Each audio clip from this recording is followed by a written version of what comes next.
What other factors do you think are contributing to this delay in the president announcing his cabinet? It's because first it was done under extreme pressure at the last minute, the rush hour. So they never had enough time to be able to tell one another what are they expecting beyond the president, the speaker, and deputy speaker. And we know that ministries will make or break any political party in this next coming 5 years or so, because that will be the selling point for any political party, because they will want to show the public what they are able to do or are capable of in the next coming 5 years. Failure to get any critical ministry for this coming 5 years, it might also become dangerous for any political party, because that will be used as a barometer in the next coming 5 years. Very briefly, Professor, we've seen the rand losing some ground. What are the implications of this delayed announcement for the country's stability as well as investor confidence? Look, what we see is that no one knows what is happening, and as a result, it might go left or right. That's the reality of where we are. If this does not work, and perhaps those who are not within the GNU agreement or statement of intent are not there, we might see a rerun of elections. So that's the risky part of what we are seeing happening. I thank you so much for your time and joining us this morning. Political analyst, Professor Tumi Senekwana.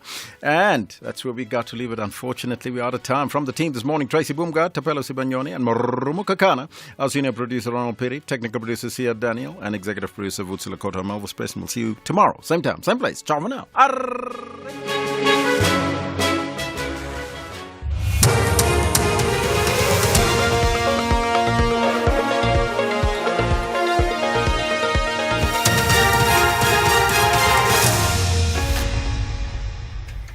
Top stories for this hour. Zille speaks on the role of the DA and the GNU, and the water shutdown in the Cape Flats begins today. Good morning, I'm Eva Chipa. The DA Federal Council chairperson, Helen Zille, says the ANC must know that the DA is a crucial partner in the government of national unity. The statement comes as South Africans eagerly await President Cyril Ramaphosa's announcement of the cabinet under the GNU. So far, 10 political parties have joined it. Zille says the DA has an important role to play in the new formation. I mean, the DA is a very serious partner in this, and we cannot just be a walking stick to help the ANC continue as it has done before.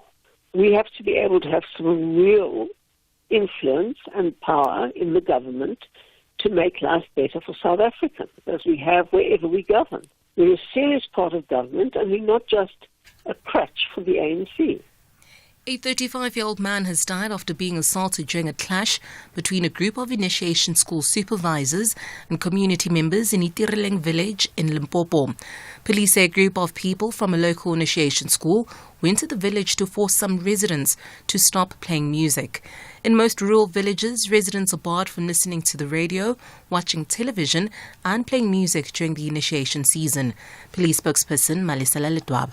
It appears that there was a confrontation between two groups and the victim was struck in the head by an unknown suspect using a blunt object. Emergency medical personnel services were summoned to the scene. The victim was certified dead on the scene. The Provincial Commissioner of Police in Limpopo, Lieutenant General Thembi Hadebe, has expressed shock over the horrific attack that took someone's life.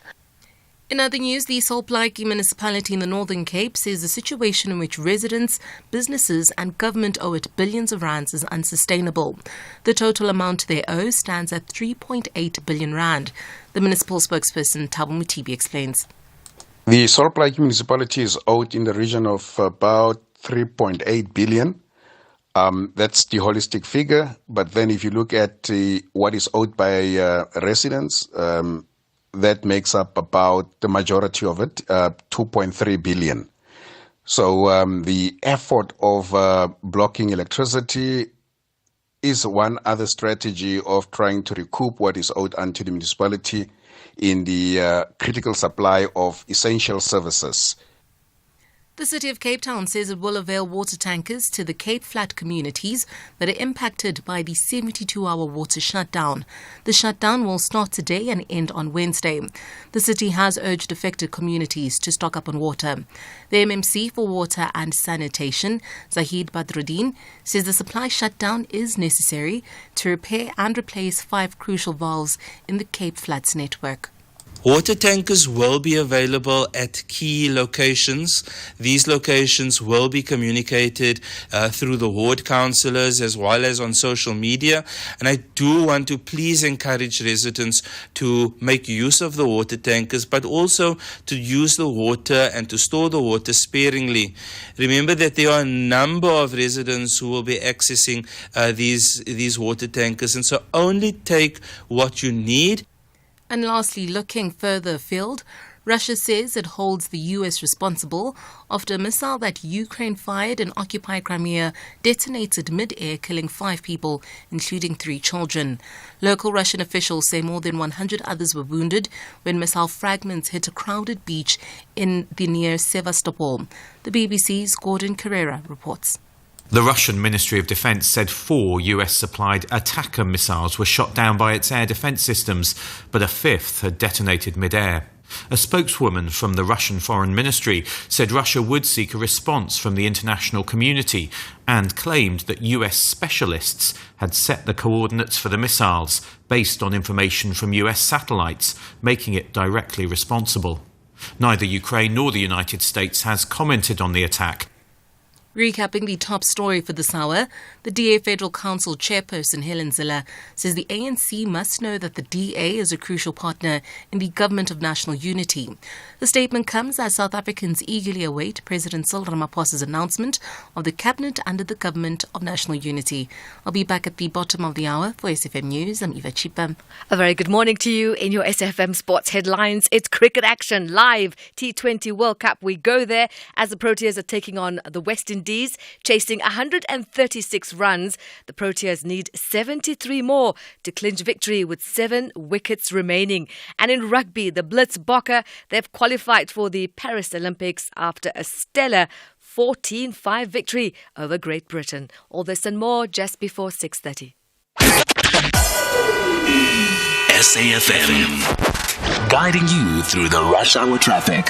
Very good morning. We keep a check on the Emerald region every morning just to get an idea of the mist. And this morning it looks really heavy. It hasn't been there for a while, but we can tell it's heavy mist because all routes just on the southern side of Emerald are grinding along very, very slowly. And that points to some real visibility issues. So drive carefully. The N12 can be particularly treacherous in misty conditions like this. So extra caution, Emerald on that run down to the Ockies section. Gauteng looks right this morning. No major problems. Crossing the Durban, the M4 inbound is clear of any roadworks. No disruption there through Kongela and the Umbilo area this morning. And Cape Town, the N2 inbound, that's starting to get busy as you run through Langa towards Jan Smuts Drive. And also Chapman's Peak Drive remains closed. So Okarp will be the alternative route as Chappies continues to deal with some rockfalls from last week's rain. I'm Rob Byrne. SAFM Sunrise starts now.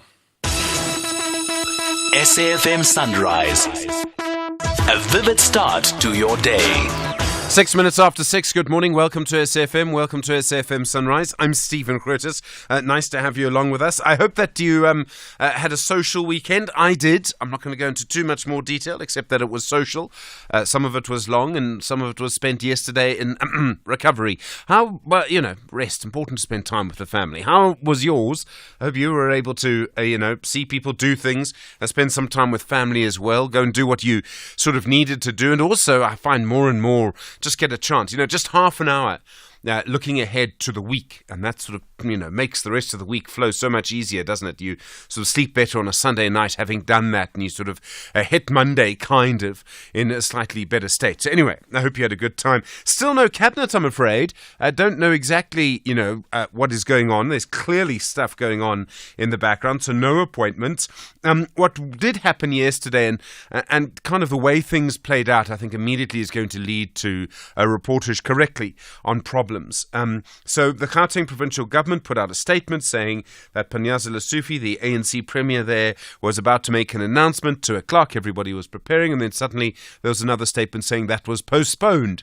And when you see that, you kind of know that there's something going on. It's one thing to have no promise of an announcement at all, but when there's a promise and then suddenly it's postponed, well, then you know that something is going on. And clearly something is going on here. So where the instruction came from, there's some reporting that it came from Luthuli House. I don't know if that's true. We'll ask Luthuli House a little later in the program. Actually, we'll speak to the National ANC spokesperson about that.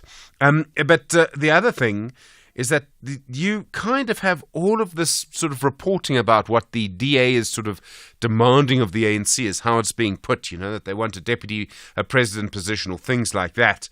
Well, it doesn't seem quite like that, but it's also hard to know at this stage, and I think more details will come out. I always find with these things, someone older than me once said, Stephen, I only feel I really know what happened in some sort of political fight about 3 years later when someone who was involved writes a book about it, and you get the first-hand kind of honest sort of account. And I sometimes think that that's true. Someone will be writing a book about the sort of backstory of what's going on during this time. Meanwhile, more parties joining the coalition. Rise Mzansi and UDM and El Jamaa have all joined the new coalition, which now means that there are 10 parties involved in this coalition government. That's a bit of a supermajority. Together, they have over 70% of the vote, which is quite a large amount. So, it's quite a large proportion. So it does seem to be quite important. And I do think that some people are suggesting there may be a weakness in oversight. But let's see. Golden opportunity, perhaps, from Kuntu Wesizwe and the Economic Freedom Fighters in particular, just to see what they're able to do with that. Meanwhile, in Limpopo, Khabo Mohai has been appointed Finance MEC, and there's a little bit of a storm brewing around this, because Mohai used to be the Director General in the Department of International Relations and Cooperation and was fired by Naledi Pandor when she was the minister. She may be the minister again, because of a land deal in the United States. This is quite serious because it seems that 118 million rand is the value of the deal, and as to why it was stopped or how it was stopped or what the story was seems a bit complicated. But certainly this person, Khabo Mohai, was appointed to this position despite being fired from that. And I think that that's one of those stories that may go on. And then also in Parliament, 58 MK MPs are now due to be sworn in tomorrow. That's what we now expect. And we spoke to the National Assembly Speaker, Toko Didiza, last week, of course. But it looks like tomorrow they're going to be sworn in. Also to be sworn in yesterday, Zizi Kodwa, former Minister of Sport. And he is charged with corruption. He faces a corruption charge right now. You may remember the Zondo Commission and the money that he received, etc., etc., etc. I think it was 1.2 million rand or something like that. Something like that. It was over 1 million rand either way. And so quite a serious thing. I mean, to have an ANC MP going into Parliament while facing the corruption charge, I think is going to be the allegation that comes from some of the people involved in that. As we were leaving the office on Friday morning, so obviously we leave the office a little earlier than you do, we started to get news about a senior sort of official at Standard Bank, or a person who had been at Standard Bank who was charged with something, wasn't sure what was happening. And about 2 hours after that, it emerged that the person, yes, had been involved in Standard Bank, quite a senior position, but was also deputy chair of the Electoral Commission, Nomsa Masuku. In fact, you've heard her on this radio show a couple of times. But she has now been charged with basically stealing 1.2 million rand. Stealing is probably the wrong legal word. But the claim is that she interfered in the processes of Standard Bank's bursaries. And so money was taken from their fund and ended up going towards relatives. And the relatives then sort of did the studying, if you see what I mean. It was to their benefit. That's the claim against her. And the Electoral Commission's put out a statement saying they're watching it closely. I would think if you're deputy chair of the Electoral Commission and you get a claim like this, and while there's no link between the two claims, I think surely you have to resign. And I think if you don't, I think people are allowed to ask why. I think they are, and I think they will. And I think it'll get louder and louder, and it may just be better to go now. Would be my advice if I were ever asked for it. I think that to try and stay on in these circumstances, the Electoral Commission's a position of trust. It really needs to be. And I think it would be very difficult to kind of stay on in these circumstances. Let's see. As far as I know, she hasn't spoken public. Let's hear her version. But I think it would be very hard to stay on. The KwaZulu-Natal Police Commissioner, Ntlanhla Mkhwanazi, he's been in the news a little bit over the last couple of days. A video has emerged of police officers in Utungati assaulting people. In fact, at one point, there's a person lying on the floor being kicked. I haven't watched it myself. I used to watch those things. I don't. You don't get those images out of your head, and it would be my advice to you not to watch them either. But police officers basically kicking this person lying on the ground, and he now wants a big investigation into what happened and why it happened. But that does sound quite serious. And then in Mthatha Airport yesterday, firefighters held a protest, so they didn't go to work. And that means if you don't have firefighters, you actually can't land planes. You have to be able to have firefighters there to land planes. The planes had to go to the King Paulo Airport in East London instead. Things, it seems, back to normal at Mthatha now. I wonder if you know anyone who's involved in that, what the story is. There's clearly some unhappiness there, but you do need firefighters, and you don't want firefighters to be unhappy. You want them to be in a position where they're able to do their job and to do it effectively and well. It's a very, very important job. All right, good to have you along with us this morning. You know the number, 086 000 2032, SMS 41391. You tweet SFM Radio and at Stephen Grootes. There's a lot to talk about. We'll hear from various people, the two of the new parties involved joining the coalition, Rise Mzansi and the UDM. We'll hear also from the ANC a little later in the program. We'll talk initiation in about 2 hours and 15 minutes from now in your mediated conversation. Nice to have you along. You with SAFM. It's just gone 14 minutes after 6. SAFM Youth Month Takeover. SAFM invites young people between the ages of 18 to 35 to take over the airwaves this Youth Month. All you have to do is send a WhatsApp voice note or text message to 061 410 4107 or email info@safm.co.za. Tell us which show you'd like to co-host and what the two compelling issues facing our 30 years of democracy are, and we could be calling you. Terms and conditions apply. The Daily News Diary on SAFM. Eva Cheaper, welcome back. Thank you so much. How are you doing? I'm good. How are you doing this morning? Yeah, all right. A lot's changed since we last saw you. What's coming up today? Quite a lot. So the ANC says President Cyril Ramaphosa is set to announce his new executive within the next few days. So we are all waiting in anticipation. And as you know, yesterday's Gauteng with Panyaza Lesufi, that was cancelled. So the ANC says, and it released a statement after bagging the 10th member of its government of national unity being with Al Jamaa. So they're the latest to have joined the GNU at the weekend. So now that brings it to 10 out of 18 parties that are in Parliament. Yeah, it's very interesting. 70% of the vote now. And that, leads to all sorts of interesting questions about how they work together, what kind of oversight there'll be, how it'll all look. And the bigger it is, sometimes the more complicated it can be. But hopefully the bigger it is, it will work out more effectively. Yeah, there's a strong reason for them all to work together, actually, yeah, yes. True. So in other news, the city of Cape Town says water tankers will be made available to the Cape Flats communities as there's a 72-hour water shutdown. The shutdown is starting today and will end on Wednesday. But sticking with water supply issues, now Rand Water has assured Gauteng residents that they will have water during its 37-day infrastructure maintenance project. So the bulk water entity kicked off its maintenance project, which started on Saturday. They say they started in Mogale City and now are moving to areas including the city of Tshwane. Yeah, important story to watch as it moves on. Yeah. And in other news, COSATU will be holding its post-Central Committee's media briefing today. It will be sharing the outcomes of its 3-day meeting, which also looked at the formation of the GNU. So this is going to be interesting because the DA is a part of the GNU, but COSATU is against the DA as they believe they pose a threat to the interests of the working class.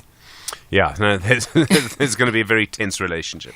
Yeah, and just lastly, to the Eastern Cape, where the case of rape-accused Pastor Timothy Omotoso and his 2 accused continues at the Gqeberha High Court today.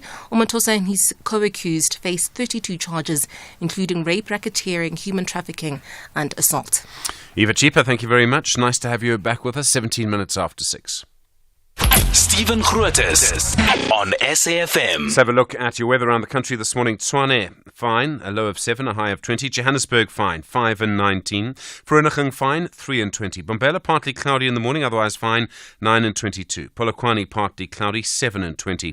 Mahakeng, fine, becoming partly cloudy in the afternoon, 5 and 20. Vryburg, fine, becoming partly cloudy in the afternoon, 3 and 21.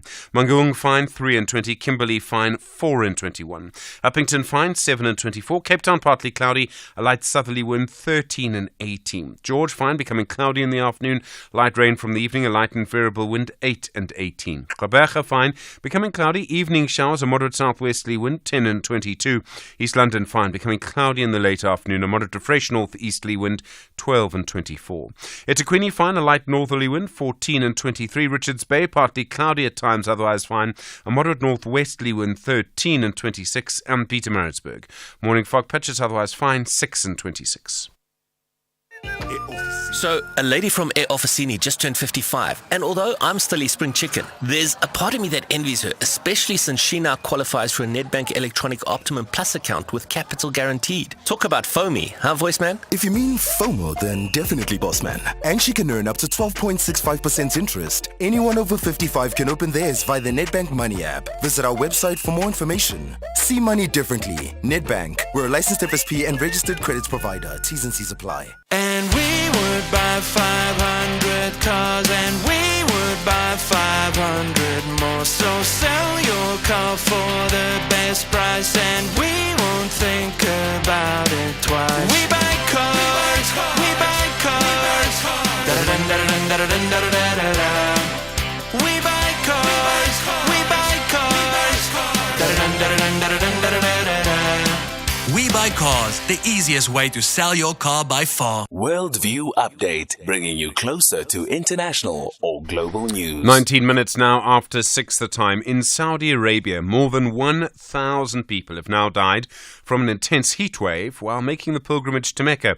Over half of the people who lost their lives were from Egypt, but people from many other countries died as well. Temperatures in the area, on average, were 44 degrees Celsius. It rose, of course, to around 49 degrees Celsius at times. Meanwhile, it does also appear that some other parts of the northern hemisphere are suffering intense heat waves as well during their summer, as they did last year, which led to fires in many places. Professor Guy Midgley is a climate change researcher and acting director of the School for Climate Studies at the University of Stellenbosch. Professor Midgley, good morning.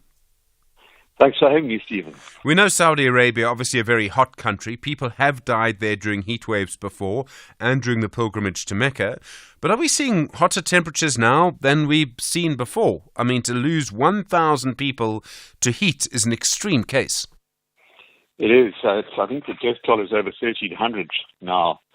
And, of course, a human tragedy, and condolences to those who've lost loved ones.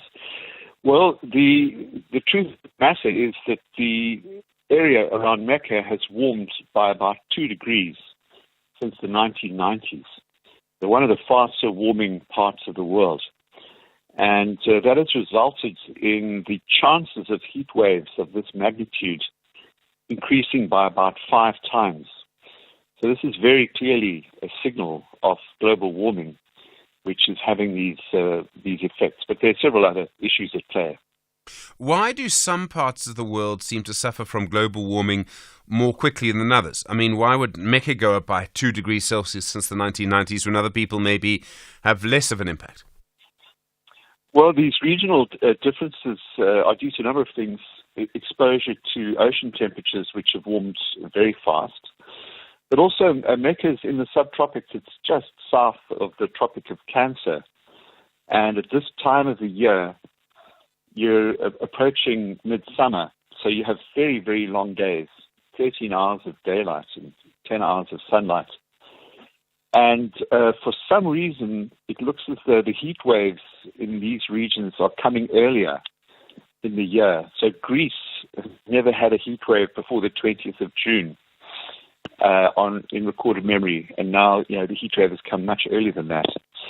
So there's a timing issue, and the location of the subtropics and the local exposure to to conditions in the subtropics seems to be at play as well. We know that heat waves can be more intense in the northern hemisphere because there's more land there. There were many heat waves there last year. You speak about the Greece example. We see the situation in Saudi Arabia now. Are we expecting another year like that? I mean, it's still very early summer for them. Well, we're definitely trending towards the hottest year on record. There's a massive heat dome developing over the southern U.S., and the heat waves have started very early, so it's unlikely that they would dissipate. And if you taken together with the very, very warm ocean temperatures, which are way above average, we're seeing some extreme events happening even in the oceans, with the deaths of dolphins off the coast of Spain, for example, and France. So we clearly are in an extreme climate condition at the moment, partly to do with ocean temperatures. What's happening in the ocean then? And I mean, I realize that's a very big question. It's a very big set of oceans. We had the El Nino effect in the Pacific around Australia, which had an impact on us. That oscillation seems to be over for the moment, or that phenomenon seems to be over for the moment. Are the oceans now much warmer than they were just a couple of years ago? They are indeed. For some reason, the ocean surface temperatures have increased dramatically.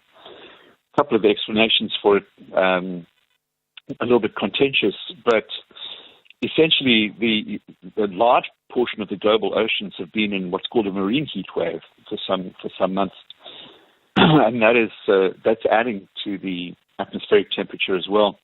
Remember, atmospheric temperature is somewhat of a lagging indicator of global warming. It's not.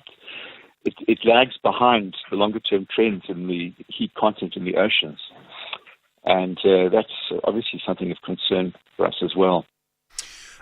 We had a very long, quite intense heat wave in Gauteng over the northern parts of the country in summer last year. And I presume that's the kind of thing that we're going to have in southern Africa quite regularly now. We've seen high temperatures in the Western Cape, of course, in summer too. What kind of planning do we need to do for heat waves in southern Africa over the next couple of years? I mean, it was something that, yes, it's in almost every political party manifesto. No one focused on it in the election at all. No, I mean, one can see why with the other issues at stake. But, increasing frequency of heat waves is something that is dialed in. We're going to have to adapt to those. If you look at there's a very interesting index one can look at, the Climate Shift Index, which is worked out. You can almost look at it on a daily basis. It calculates the likelihood of a heat wave occurring relative to a condition without global warming.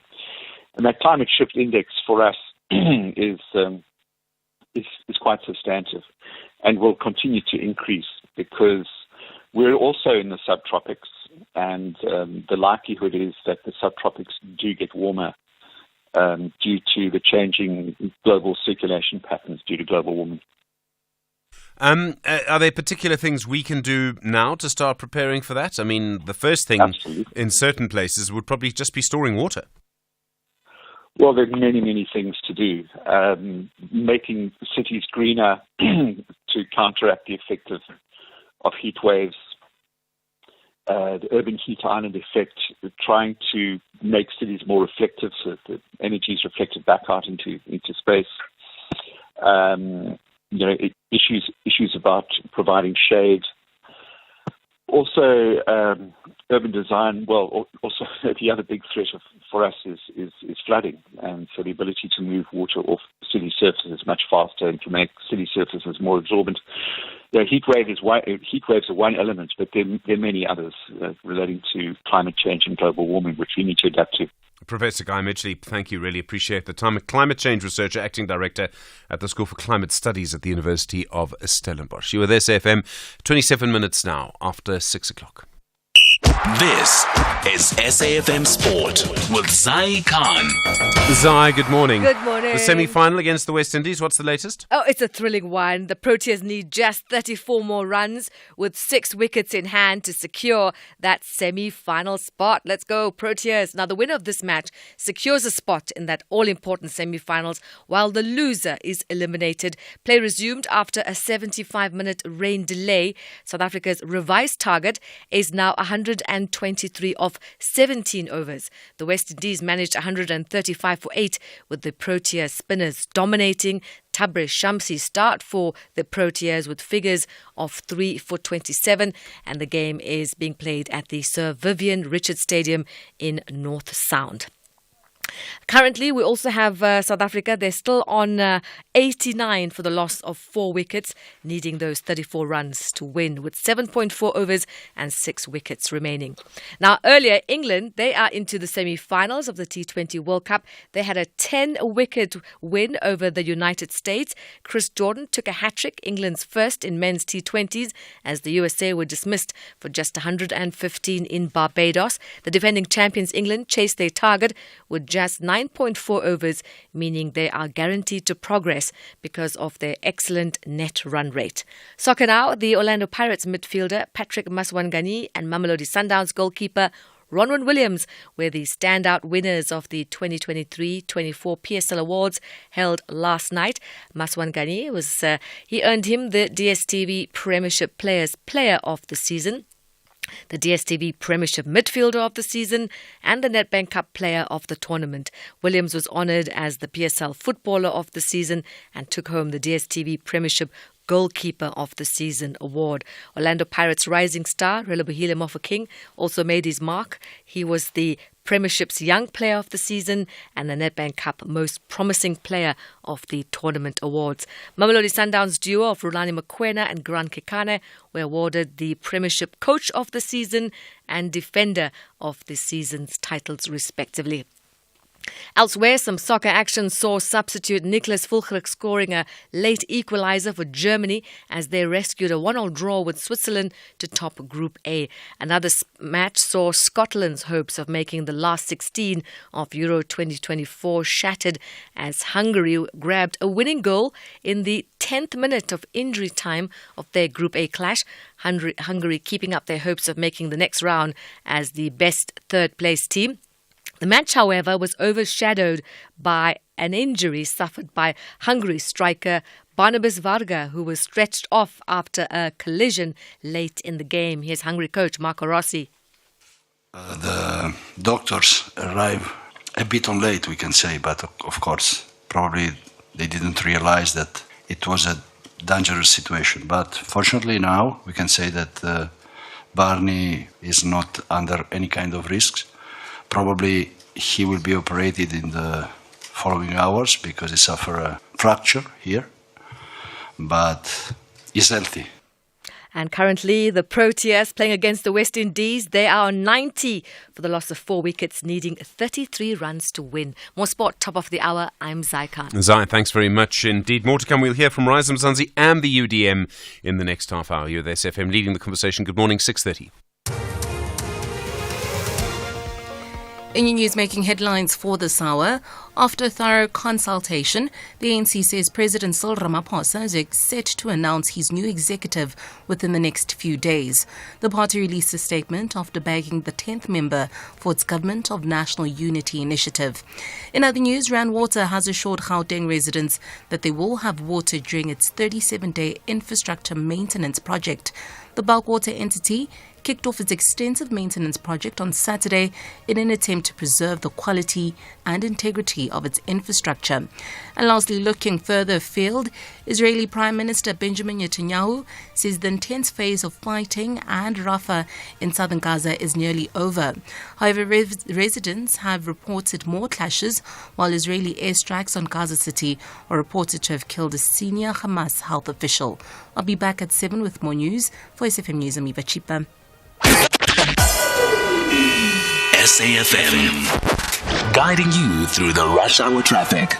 Good morning. A couple of things happening out in Mpumalanga. There is some protesting on the R38. This is near the area called Lowe's Creek. So that is between the N4 and Barberton, the N4 Matsulu sort of area down towards Barberton. That section of the R38, Lowe's Creek area currently blocked. Got a lot of rocks and trees right across that section of the or the R38 at least. Now, the other problem is this very heavy mist and fog around Emalahleni. I can tell it's thick because I can see on our real-time traffic monitoring systems how slow the traffic is on multiple routes southern side of Emalahleni. If the conditions were clear, there wouldn't be any traffic at all out there, but it is thick and it is heavy this morning, both the traffic and the mist. So take it easy, give yourself plenty of time to get through, and be particularly cautious on that N12 between Emalahleni and Ochis. We can have and run into the most serious, treacherous collisions in conditions like this. Durban, good news this morning. No roadworks on the M4. The run-in through Kongela and Umbilo should be okay. And Cape Town, a crash on the N2 inbound, just blocking your lane before you get to the N7 Jakes Covell Drive. So watch for some delays coming through from the airport. And AZ Berman through all the My City upgrade works there, causing delays leaving Mitchell's Plains. Quite heavy already out towards the R300 highway. Rob Byrne, SAFM Traffic. The business update on SAFM. And Tarling Lechela, good morning. How are you doing? Morning, Stephen. Happy Monday. I hope you're well, and I'm good. How the markets this Monday?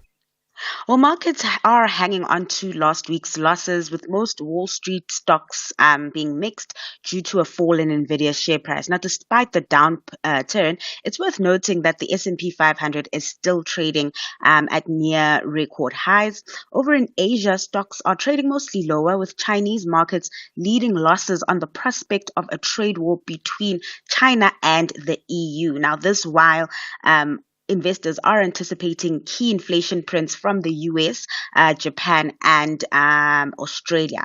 Back at home, sentiment was pretty similar, quite downbeat, with the JSE All Share also in the red, down 0.4% in Friday's close. The rand, in the meantime, is back above the 18 rand mark, trading at near one-year highs last week. The local unit is currently sitting at 18.02 against the greenback. And Nvidia is no longer the world's most valuable company. That was quick. Oh, how fast the mighty have fallen, Stephen. Now, towards the end of last week, we saw a retreat mainly in US markets as a tech rally that was fueled by Nvidia paused. This comes as the semiconductor company shares took a knock. Nvidia erased over $220 billion in market capitalization, taking its market cap to about $3.1 trillion on Friday, lower than Apple at $3.2 trillion and Microsoft at $3.3 trillion. Now, this currently makes it the third most valuable company, a position it held before it jumped up to first place for quite some time. Traders weren't really concerned about the drastic fall in its share price, saying there weren't any fundamental reasons behind the sell-off, but that it does highlight that the fast pace at which the stock had climbed almost 200% in the past year alone, and how that move now makes it a bit more vulnerable to sudden retreats like the one we just saw. And then Vunani cutting the dividend as earnings fall. That's right. Now, during the full year, Vunani cut its dividend by 18%. That's as its profit declined 56% to 55.2 million rand. The group has pointed to a tough economic environment. Despite this, its insurance unit performed well, helping the group post a modest rise of 2% in revenue.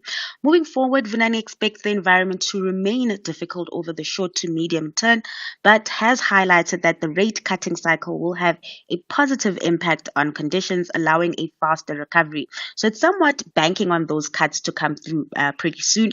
Vunani also says that it remains well positioned to grow its underlying businesses, and it plans to take advantage of new opportunities. The group's earnings came in line with analysts' expectations, and so we saw no hectic moves in its share price, closing at R1.50 per share on Friday. And Tarling Lechela, thank you so much. Back, of course, in an hour, more business news through the day here on SAFM. 24 minutes to 7. There's sponsoring a news feature. Then there's helping your clients make the news. Search Standard Bank Business and Commercial Banking to see how far they can take your business. Africa Update on SAFM Sunrise, a continental overview of current African affairs. Ras Advocate Sipho Mantula from the Thabo Mbeki African School of Public and International Affairs at UNISA. Good morning. Steve, refreshing morning and Jumbo Africa to the listeners. And more than 60 civil society organizations calling on the international community to make good their pledges. This is about money. Stephen, remember those pledges were done in Paris on the 15th of April this year.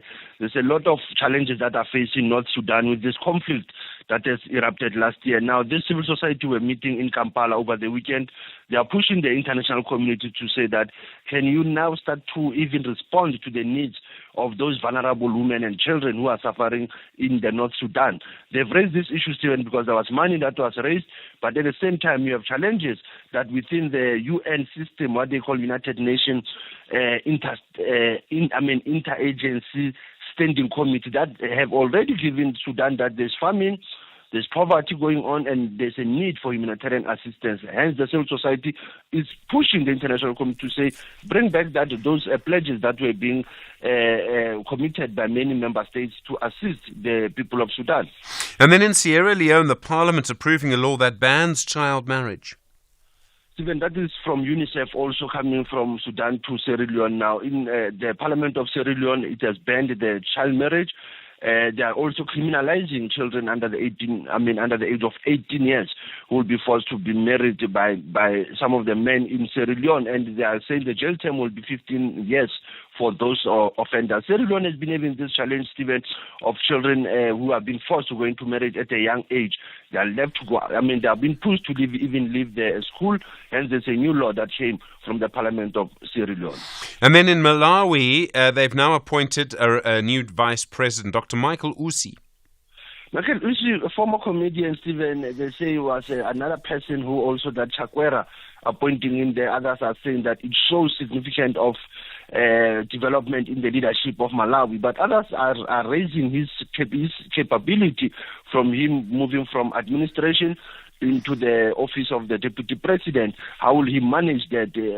Usi, Stephen has been there all along, but he has been now replacing the passing of Chilima, the president, the vice president of Malawi, who just passed on this past 2 weeks. Now, the new Vice President Stephen, like I say, will be having challenges now how to deal with the youth empowerment culture as well as entertainment issues, because that's where he has been pushed. But governance and corruption is one of the areas that he has to stick into. And then Zimbabwe and Zambia, they've got a bit of a tiff. This is over the situation with Russia and President Mnangagwa. What happened? Stephen, do you remember we spoke about it at some point, this issue of Mnangagwa being into Russia and raising challenges of Zambia being a sellout to the region.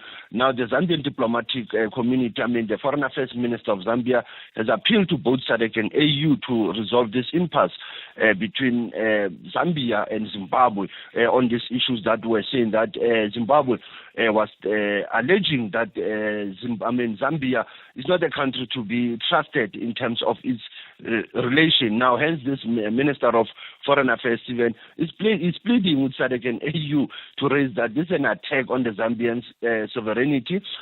Those allegations by Mnangagwa were baseless. So hence they are asking for the facilitation to can resolve this, what they call diplomatic rift between Lusaka and Harare. And then in our archives, this day, 24th of June, 1976. It's almost 48 years ago, Stephen. Still, we are on the Soweto Uprising Month or the Youth Month. It was on this day, one of the primary schools in Nyanga in Cape Town was burnt down, the Klengisa Primary School. This was in the context of June 16.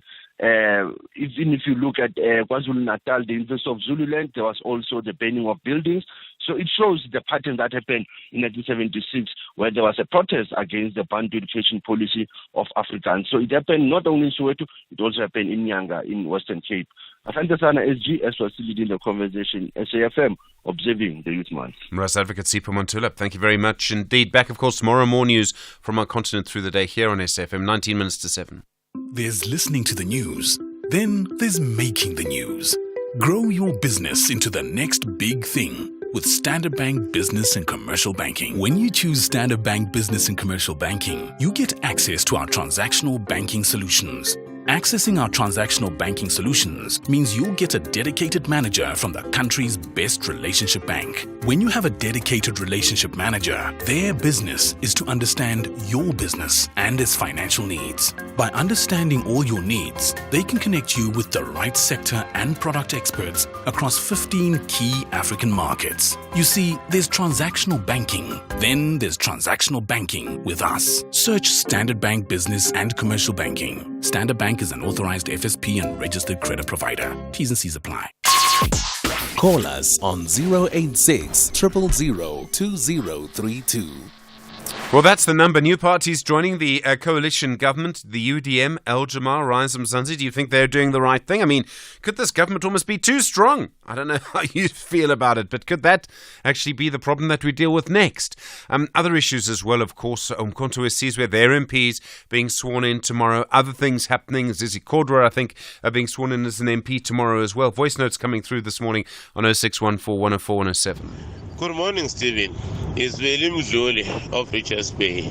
Stephen, I don't think South African citizens are aware of the political battle that is going on between Jacob Zuma, former president, and Cyril Ramaphosa, our president.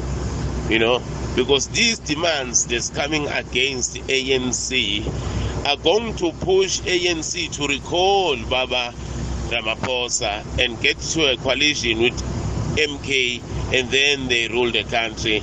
I'm telling you, be very much aware. Zuma can still win by recalling Ramaphosa. I thank you.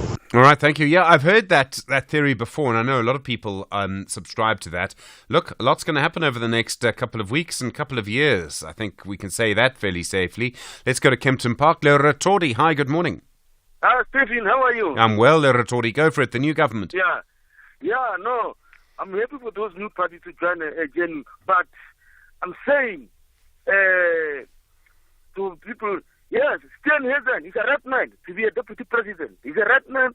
I know the racism of Kosatu, they can be racist wherever, but Steenhuisen is a right man to be a deputy president. I mean, Steenhuisen, because we know black people, black South African, and a majority of them are racist, like as we all know. Sure, Le Ratori, I don't know if you can really say that. I mean, I don't think you have evidence of that. No, they're racist, Stephen. Listen, Stephen. Look, tell me, who are vocal until the Afrikaans language has been removed in SABC? You are working in SABC, but we still don't have an answer for that. So, well, like I can say, I'm thanking you. Okay. Yes, Stephen, I want to thank the colored people to come out in numbers to vote Mackenzie for their voice. I thank you, Stephen. All right, Le Ratori, thank you. There's a whole Afrikaans radio station. It's a couple of floors below me. So I don't know if you can really say that, Le Ratori. 16 minutes to 7. Are you blowing your paycheck on car insurance every month? Monica, 39 from Three Rivers, pays just 1,515 Rand a month for her 2018 BMW 320i. None of the insurance companies has come near to the price I'm paying. I am happy at insurance. I'm going nowhere. SMS out to 30754 now for a quick quote that could save you hundreds every month. You'll also find out about included benefits like panic assistance and help it out 24-hour roadside assistance. Yusuf, 45 from Tegadal, pays just 700 Rand a month for his 2021 VW Polo. Help it out. Took the family up to go and see the snow and I got stuck. The service was quick, even though it was in a very remote area. Absolutely phenomenal service from our insurance. SMS out to 30754 now. That's out to 30754. Outsurance is a licensed insurer and FSP. T's, C's, and limits apply. Premiums are risk profile dependent and reviewed annually. Client comments do not constitute financial advice. Durban is open for business and investment. A large delegation from the United States of America, including captains of industry, business, investors, finances. Decision makers and high-profile leaders will attend the 2024 Resurgence Durban Conference to explore and maximize investment opportunities in Durban. Be part of the Resurgence Durban Conference taking place at the Durban ICC from the 17th to the 21st of July 2024. Durban is forging ahead with its plan of action that is aimed at boosting trade and investments within South Africa, the African continent, and the rest of the world. Businesses must register now to exhibit at the conference. Closing date is the 30th of June 2024. To register for the Resurgence Durban Conference and for more information, visit www.resurgenceconference.org. The world's best cooking show is coming to S3. MasterChef South Africa Season 5. You'll meet 20 talented home cooks from around Mzansi, noma uphumaphi, and no matter your favorite dish. See if the chefs can handle the heat in the kitchen in a race to be crowned MasterChef South Africa. Starts Saturday 13 July at 7:30 p.m. on S3, Channel 193. MasterChef South Africa, proudly sponsored by Pick n Pay. First in the morning, SAFM Sunrise with Stephen Grootes. 13 minutes to 7. Good morning. Well, over the weekend, 3 more smaller parties saying they'll join the new coalition government. Rise Mzansi, the UDM and El Jamar all saying they'll be a part of it. The leader of Rise Mzansi is Songezo Zibi. Songezo, good morning. Good morning, Stephen, and thanks for having me this morning. Why have you decided to join the coalition government? So we took some time to make this decision, Stephen, because we always wanted to achieve 2 things when we go to Parliament, knowing that we would not be the biggest party in this election, to put it generously. We wanted to make sure that we can work with other political parties in order to achieve some of the things we say in our manifesto, and we said this very clearly during our campaign.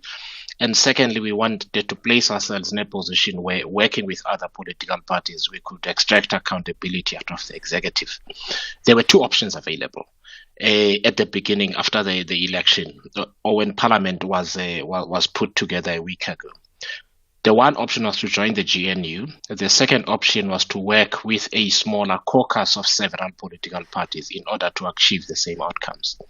I think it has become clear that most of the political parties we would have caucused with are in the GNU, and we are less likely to be as effective as we wanted to be. And given that we always wanted to work with other political parties, we've decided to do so in the GNU. Okay. So in other words, the circumstances have dictated this. You're not really going to be able to have much of an impact outside. Inside, you have to go.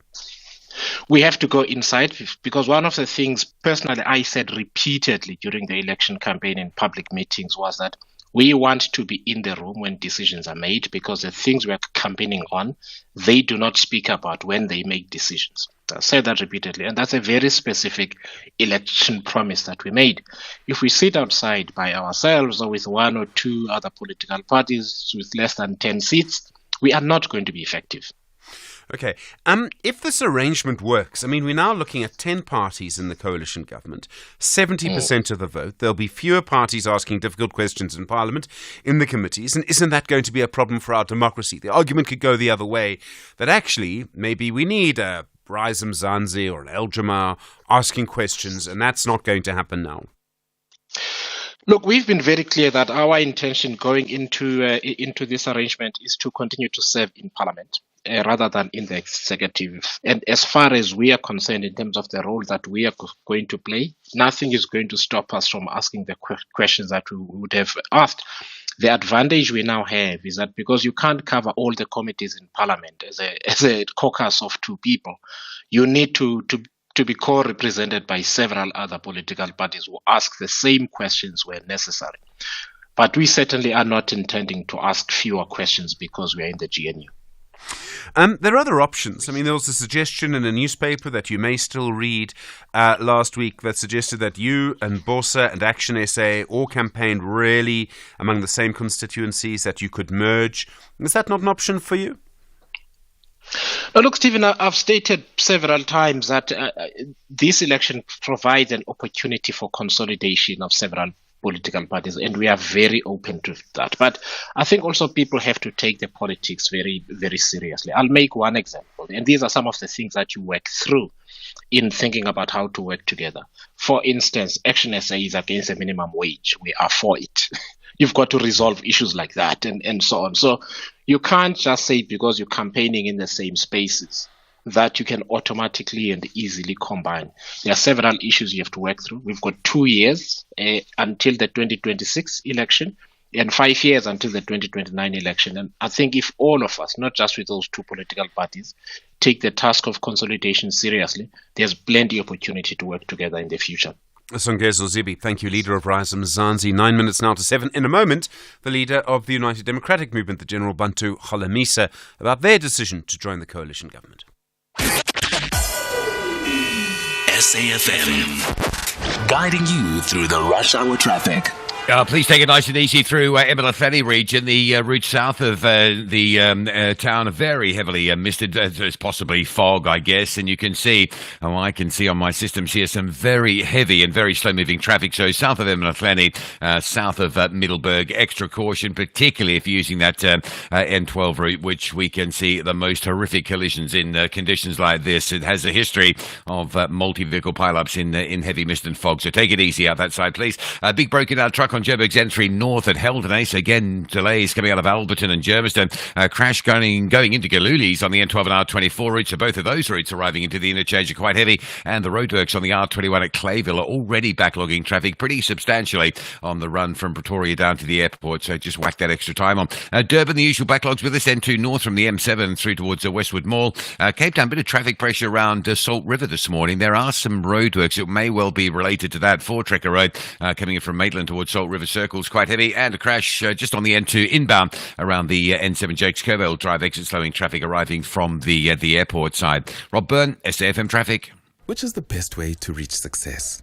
Is it best to go alone so you can go fast, or for many to go together so they can go far? What if you need to go fast and far? At RMB, we believe the best way to success doesn't make you choose when both are possible. When you need a thoughtful solution for financial complexity, there are only 3 letters you need to know. RMB, a division of First Rand Bank Limited, an authorized FSP and registered credit provider. The Arctic and Antarctic are the greatest and least known wildernesses of all. Magical worlds inhabited by the most bizarre and hardy creatures on Earth. David Attenborough travels to the end of the Earth, taking viewers on an extraordinary journey across all 4 seasons in the polar regions of our planet, north and south.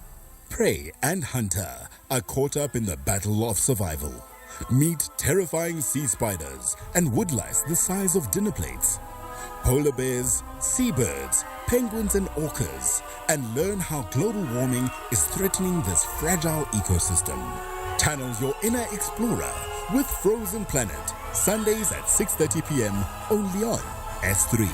Open up. Big stories of the day. #SAFM Sunrise.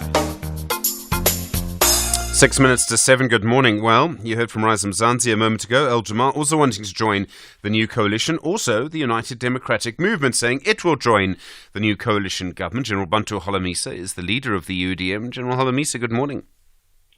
Good morning. Good morning to all. Why have you decided to join the coalition government? It's because the ANC and so-called other big parties have failed to establish a coalition government. We have never expected to be talking about formation of a government at this time. We thought their initial engagement would produce a coalition government. But when they changed the topic to say, let us establish a GNU, then the topic, the politics began to change by discussing the modalities of such a government of national unity. And then we were invited. You will recall that the UDM and others were calling for a neutral arbiter to help the different political parties to find a solution of how will this government of national unity look like. But President Ramaphosa suggested that instead they will engage individual parties. So we took a decision that the voters of South Africa have said we must go out and work together. So that's the only reason. Okay. You've been quite critical of President Ramaphosa and parts of the ANC in the past. I mean, of course, your long history was in the ANC temporarily, but you've been quite critical of the last government. Do you really think you'll be able to work with this government now? We are not joining ANC here. Don't make a mistake. This is a government of national unity, meaning, therefore, we will agree as the time goes on about the rules and regulations as to how do we engage each other. So, but the advantage is that if we sit together and integrate all our manifestos, those manifestos, when they are integrated, that will be the policy of South Africa. The voters of South Africa have said no to the ANC policies. That's why they got 40%. There's a lot that could happen. We know that the former defence minister is no longer in Parliament. General Holomisa, I mean, is that a job you'd be interested in, defence minister? I've been offered positions in the past, right from the days of Mandela. I'm not interested much in putting the positions, demanding positions. I only work to serve the people of South Africa. So if you think you can give me that post, I will consider it. Right. So do you believe with 10 political parties, we still don't have a cabinet, do you think that this government is going to work?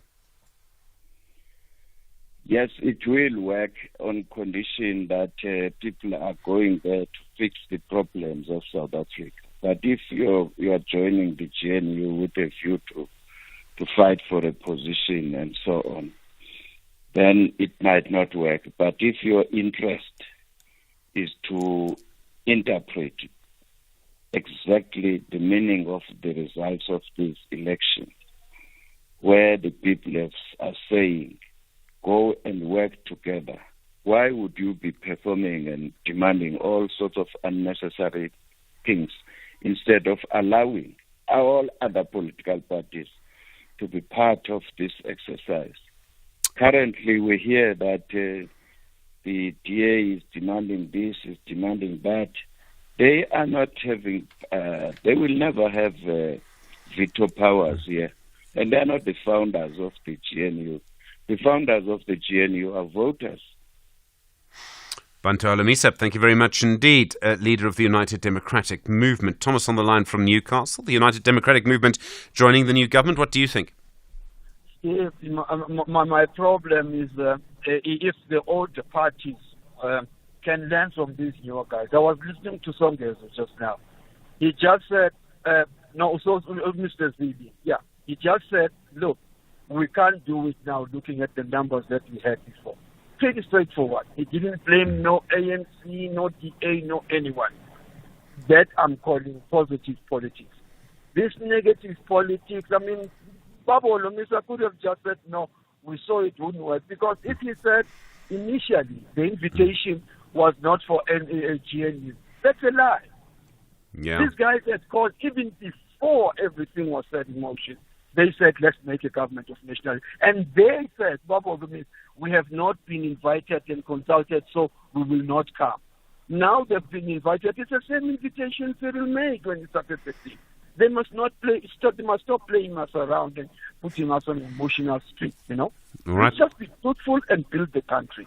All right, Thomas in Newcastle, thank you. Interesting view there. All right, more to come. We'll try and find out as much as we can around what's going on behind the scenes with all of this. Hear from the ANC as well in the next little while. You're with SFM leading the conversation. It's 7 o'clock. Outsurance from Essential Cover from Outsurance pays out claims in cash, allowing you to choose your own panel beater. SMS CAR to 43517 now.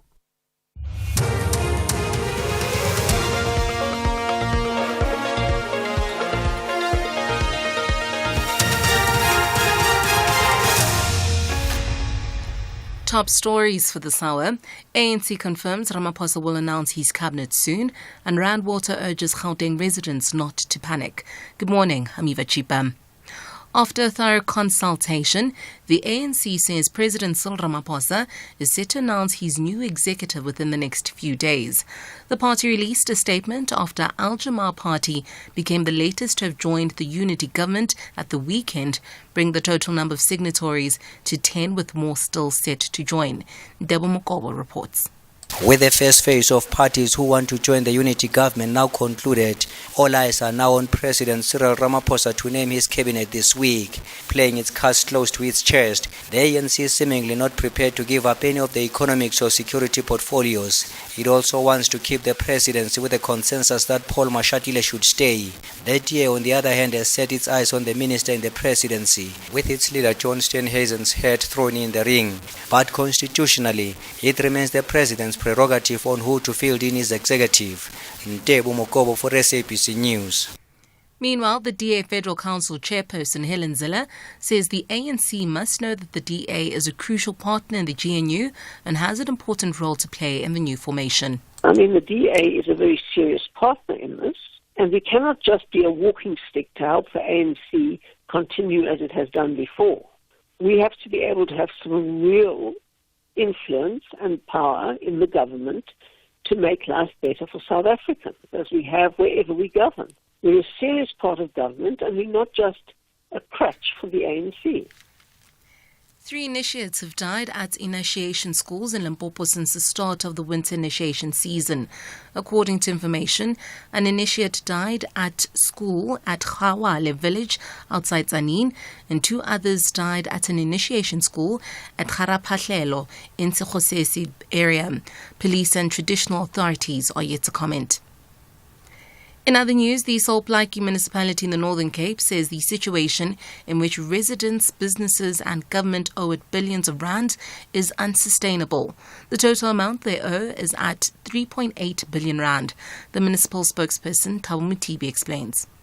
The Salt Lake municipality is owed in the region of about 3.8 billion.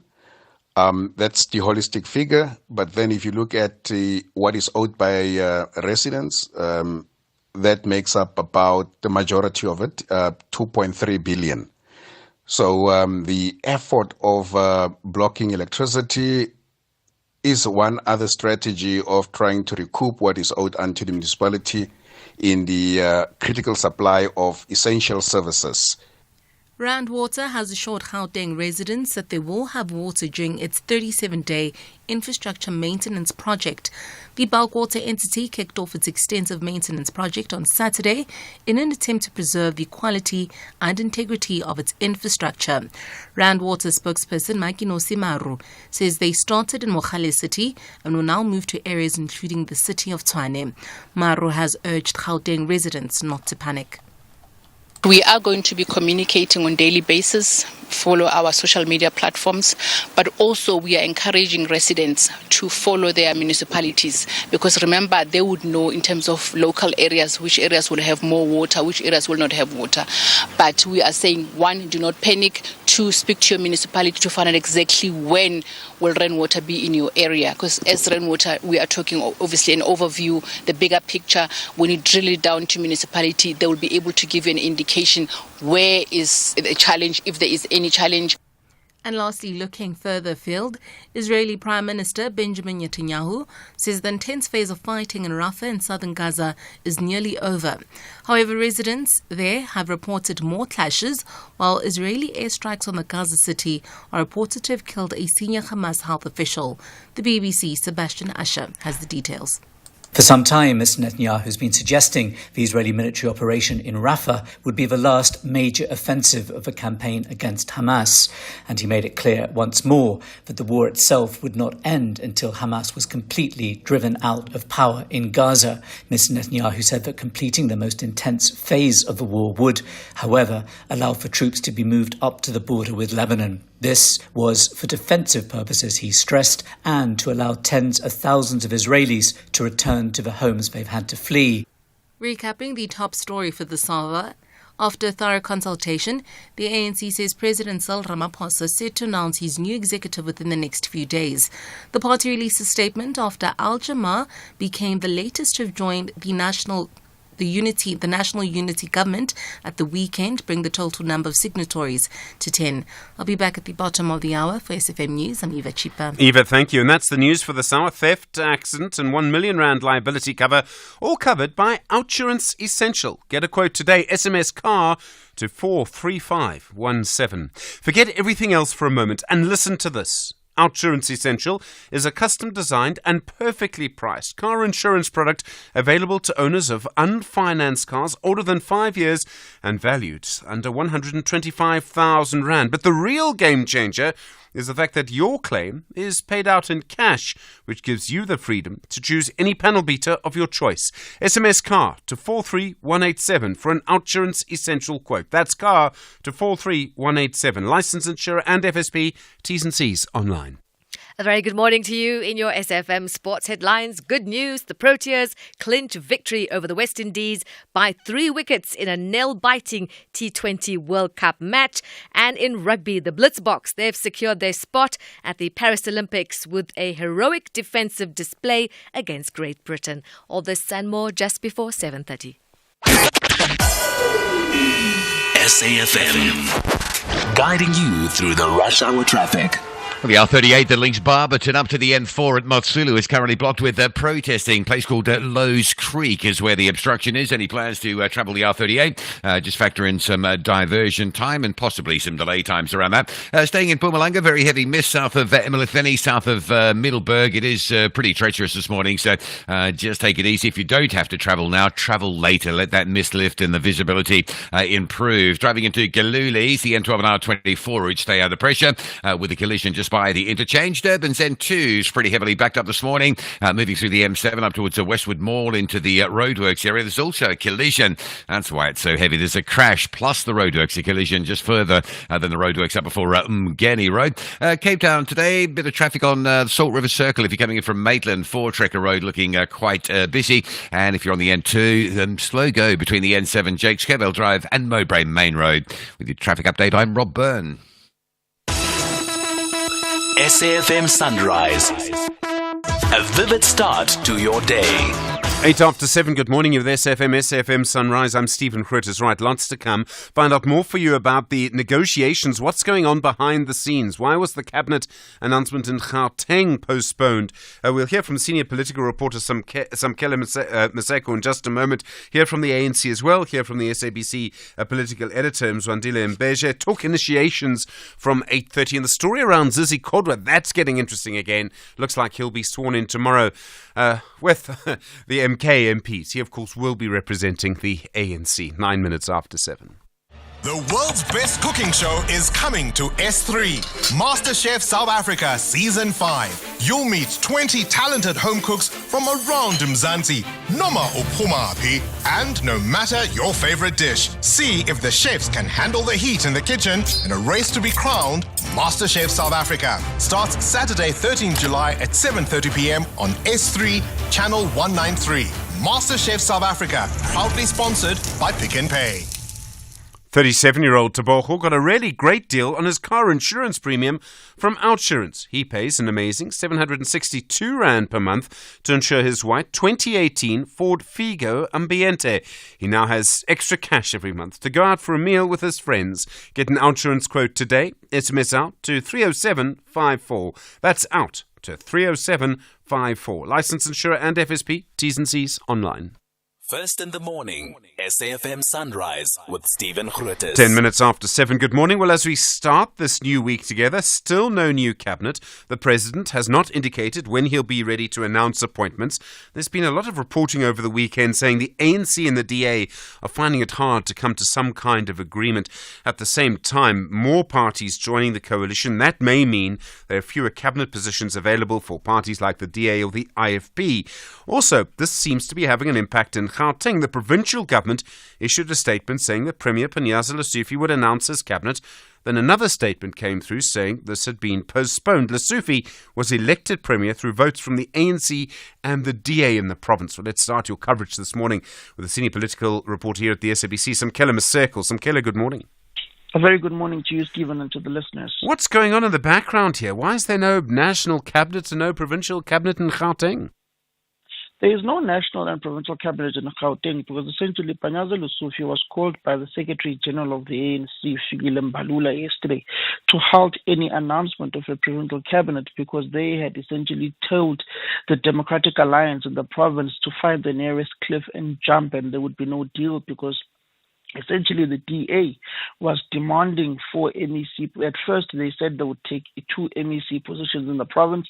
Later they came back, they said 3. The ANC agreed. After those discussions, the DA came back and said, no, we want 4 MEC positions within the province. And that's where the ANC said, no, that's not going to happen, until ultimately the ANC took a decision that it would go with other political formations within the government of provincial unity and not go with the Democratic Alliance. And thus, where the announcement was going to be made, essentially the DA was not going to be announced in MEC positions in the province of Gauteng, which was going to ultimately affect the negotiations at a national level. Hence, Panyaza Lesotho was instructed by Luthuli House not to go ahead with the announcement at 2 o'clock yesterday. Nationally, the fight is over positions. The DA wants certain positions, the PA wants certain positions, the IFP wants certain positions, but the ANC is not willing and is unflinching on giving out economic cluster ministries and giving out the deputy presidency to the DA, because ultimately,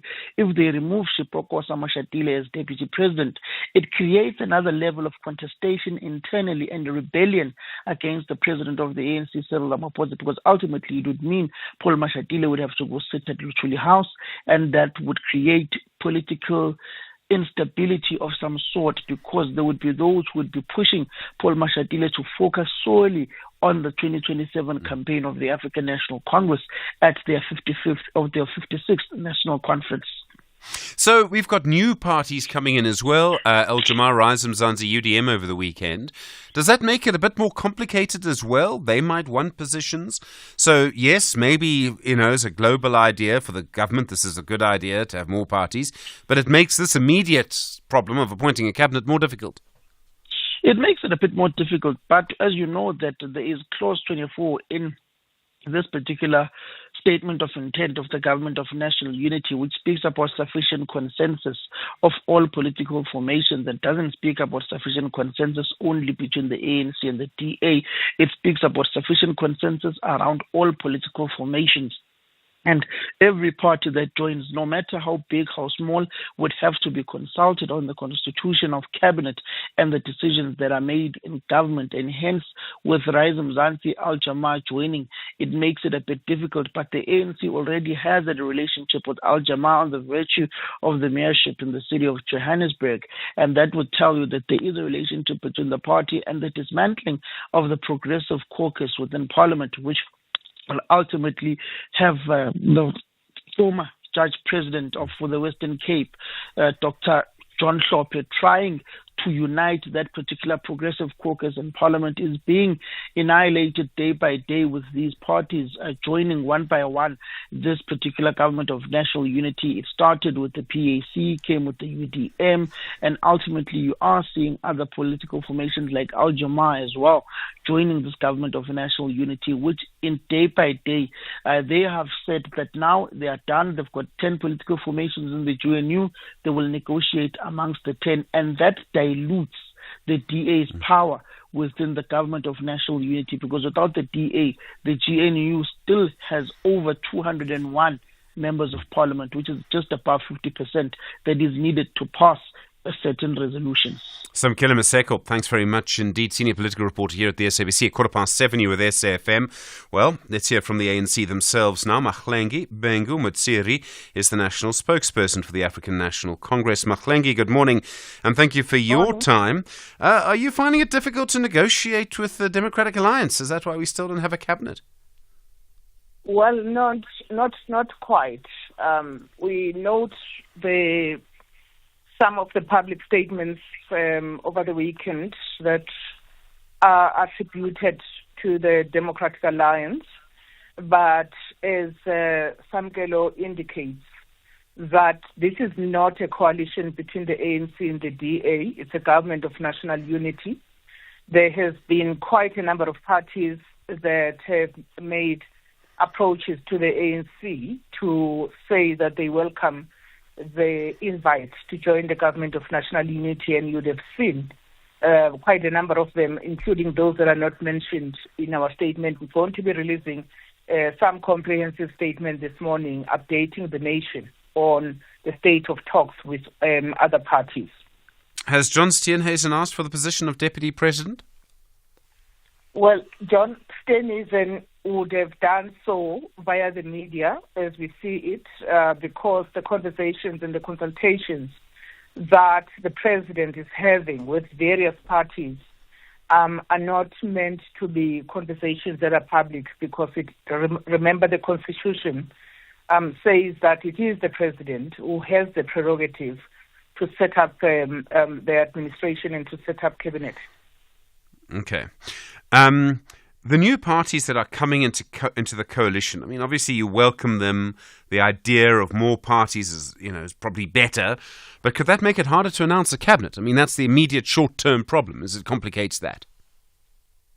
I doubt that is the case, because the parties that are coming into the government of national unity and the parliament of national unity, not all of them are coming on the basis of seeking positions. And I think there's a clear understanding in the negotiations that I'm also part of that there is no such an assurance.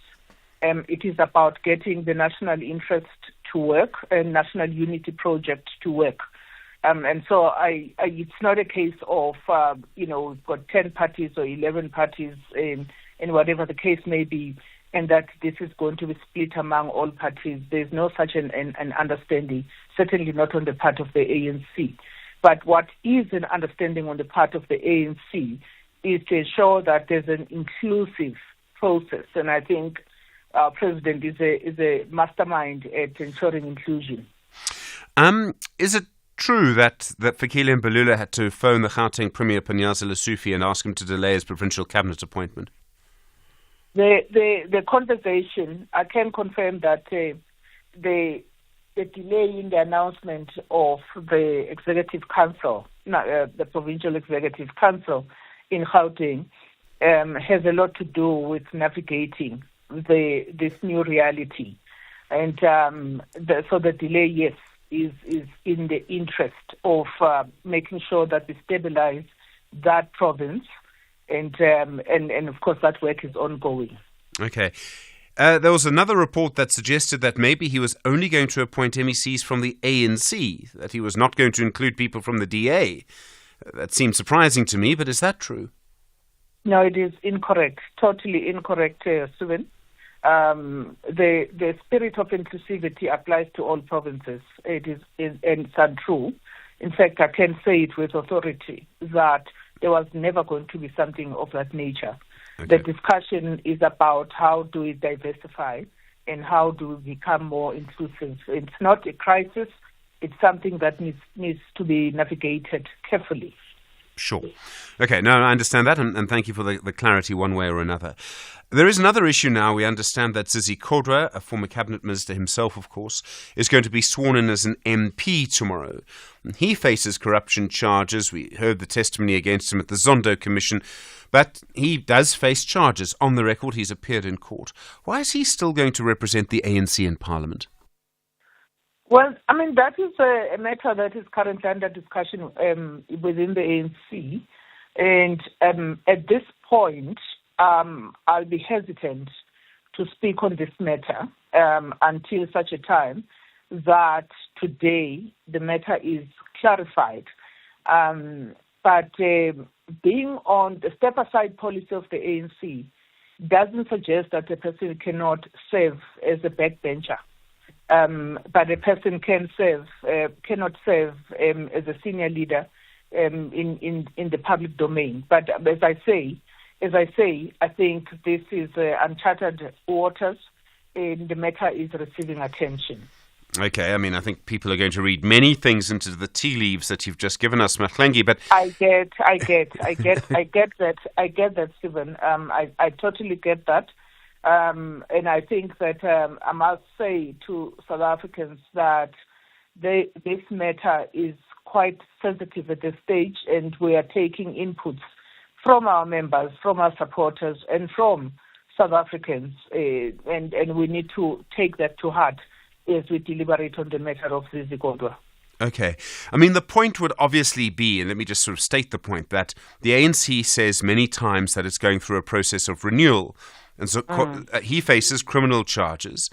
And I don't know how you could assess the renewal process of the ANC when a person facing criminal charges, has appeared in court, is going to represent ANC voters in Parliament. I mean, I appreciate they won't be in cabinet, that Kodwa might not be in cabinet, but a backbencher is still representing ANC voters. And I mean, Malusi Gigaba is also there. Now, he doesn't face criminal charges, but we heard the evidence against him at the Zondo Commission too.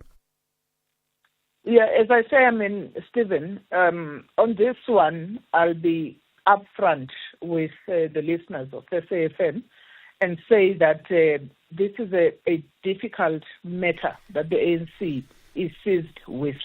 And that's as far as I can go as a spokesperson of the ANC.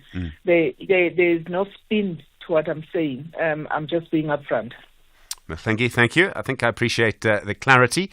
Mahlengi Bengu Motsiri is the national spokesperson of the African National Congress. You with ANC, you with SAFM. Oh, they're going to replay that to me. You with SAFM. It's 22 minutes after 7. Mzwandile Mbeje is the political news editor here at the SABC. Mzwandile, good morning to you. How do you read what Mahlengi Bengu Motsiri just said? Maybe that Zizi Kodwa doesn't go to Parliament, perhaps? Well, a very good morning to you, Steve, and the listeners. You can hear from her tone that perhaps the ANC is really rethinking this matter. And the fact that, Stephen, he was not sworn in on the 14th when members of parliament were being sworn in, so it does tell you that there was that recognition that it would raise eyebrows. But somehow, I don't know why, then they decided that perhaps at a later stage, so he could be. Because if then this happens, it will receive the same attention. I mean, Stephen, only 3 weeks ago was he formally charged, and then he stepped aside from all those positions. So why would then 3 weeks later, when nothing has changed from what we know, and then he gets sworn in. And I think Mahlengi was a bit, you could see that she is in a corner. They realized, I think in hindsight, that perhaps they shouldn't have got to this stage. And I think by sometime today, I think we may get a clarity. And I don't think they'll go ahead with this because the public opinion is quite clear. We have this, we still don't have a cabinet, and that was the majority of the conversation. The president has to make an announcement soon. The fact it's taking so long, does that suggest then that when all of these people are in cabinet, they may actually not be able to work together? To put it another way, could the fact that it's taking so long to get a cabinet mean that governance may be difficult with this new coalition government? I think one of the characteristics, Steve, of President's decision-making process is it's a consultation that normally takes long. This is not the first time where we await a particular decision and then we'll wait for days. And I think given that here, he is not only dealing with his party, the ANC, and the alliance partners, but he is dealing with just about, let's say, 10 more parties which have decided to be part of the government of national unity. He will have to take, I think, a very careful consideration of the inputs that everyone will be making, so that when he then takes the decision, remember, despite all these consultations and the inputs from various parties, no one takes the prerogative from him to announce the cabinet. But I think he would want to do that with having sufficient buy-in, even though they may not wholeheartedly agree with some of the names or the approach, but they would have a buy-in that he would have done that, having considered several factors. And I think for me, he's using that really to be a bit more careful, given that there's a lot more people. If, let's say, Steve, it was just a NCDA Grand Coalition, I think we probably would have had cabinet now, because those sticky issues, they'd be able to deal with them, just the two of them, and then go back to the alliance partners, obviously, because he also wants to get their input. But in this instance, my guess is that it's just that ironing out of certain things, but in the coming days it should happen. Mzondile Mbeshe, thank you. Really appreciate the time. A political news editor here at the SABC with SFM 26 minutes after 7. Are you ready to take your brand to a whole new level? Have you ever thought about how big companies use strong PR to get more people to know about their brands? The Allure Group presents the inaugural Building a Brand Through PR Masterclass. Join us on Wednesday, July 3rd from 9 a.m. to 4 p.m. at the DP World Wanderers Stadium in Johannesburg. Learn from 12 industry experts as they share their case studies and personal testimonies that will transform your approach to brand building. Visit www.prmasterclass.co.za to get your tickets. Only 650 rands for an in-person experience, or join us virtually for just 350 rands. Don't miss this chance to master the art of PR and take your brand to the next level. Building a brand through PR Masterclass, powered by Independent Media. In the heart of darkness, a beacon of light emerges. A brand new season is coming your way with your 2024 Miss South Africa Top 30. Hosted by our reigning queen, Miss South Africa, we embark on a transformative journey. Join us for the spectacular new season of Crown Chasers. Crown Chasers is back. Starts 29 June at 8:30 p.m. only on S3 Open Up. This is SAFM Sport with Zai Khan.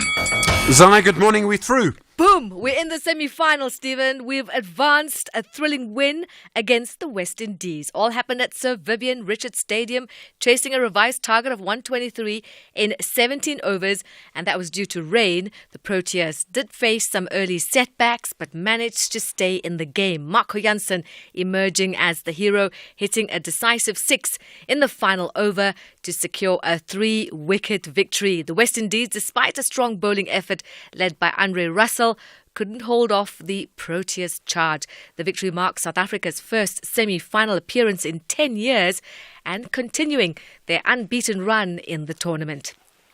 Rugby now, the Blitzboks, they've qualified for this year's Paris Olympics after beating Great Britain in the final of the World Rugby Sevens repechage event in Monaco. The Springbok Sevens side won 14-5. Here's the Blitzbok captain, Selwyn Davids. There were some tournaments that we played really well. We topped our pool, and then just for the next morning to lose in the quarterfinals. But slowly but surely things were turning, and I was hoping, and I think this tournament might have just given us that extra boost now going forward. So really happy, and happy that the guys qualified. They worked hard and they deserve it. Now, the Rugby Sevens tournament at the 2024 Olympics in Paris are scheduled to run from the 24th to the 30th of July at Stade de France. 12 men's teams have qualified: Argentina, Australia, Fiji, France, Ireland, Japan, Kenya, New Zealand, Samoa, South Africa, USA and Uruguay. South Africa will also have a women's team contest the Women's Rugby Sevens at the Paris Olympics as well. Athletics now. South African long-distance runner Glenrose Straba boosted her bid for a second Grand Prix Series title by clinching a second place at the Spa Women's 10-kilometer race in Durban yesterday. Having finished in a time of 31 minutes 57 seconds, the local runner crossed the line, and that was ahead of Ethiopia's Tadunare. Saba secured victory in the Cape Town race and remains top of the standings. I'm very happy about the running of today, even though I did not do my personal best. I just lose with the seconds, but I'm very happy. It shows that I'm working towards it. I lose a lot of weight because I'm training and I'm focusing to a bigger goal. And finally, motorsport. Red Bull's Max Verstappen prevailed in a strategic battle with McLaren's Lando Norris to win the Spanish Grand Prix. Lewis Hamilton took his first podium finish of the year for Mercedes in third, ahead of George Russell. Charles Leclerc was fifth, leading home Ferrari's teammate Carlos Sainz. More sport, top of the hour on Sunrise. I'm Zai Khan. Zai, thanks very much indeed. Well, more on the Zizi Kodwa issue in the next little while. You with SFM, leading the conversation Monday morning, 7:30. News making headlines for this hour. After a thorough consultation, the ANC says President Cyril Ramaphosa is set to announce his new executive within the next few days. The party released a statement after Al-Jama became the latest to have joined the Government of National Unity at the weekend, bringing the total number of signatories to 10, with more still set to join. In other news, Rand Water has assured Gauteng residents that they will have water during its 37-day infrastructure maintenance project. The bulk water entity kicked off its maintenance project on Saturday in an attempt to preserve the quality and integrity of its infrastructure. And lastly, Israeli Prime Minister Benjamin Netanyahu says the intense phase of fighting in Rafah in southern Gaza is nearly over. I'll be back at 8 with more news. For SFM News, I'm Eva Chipa.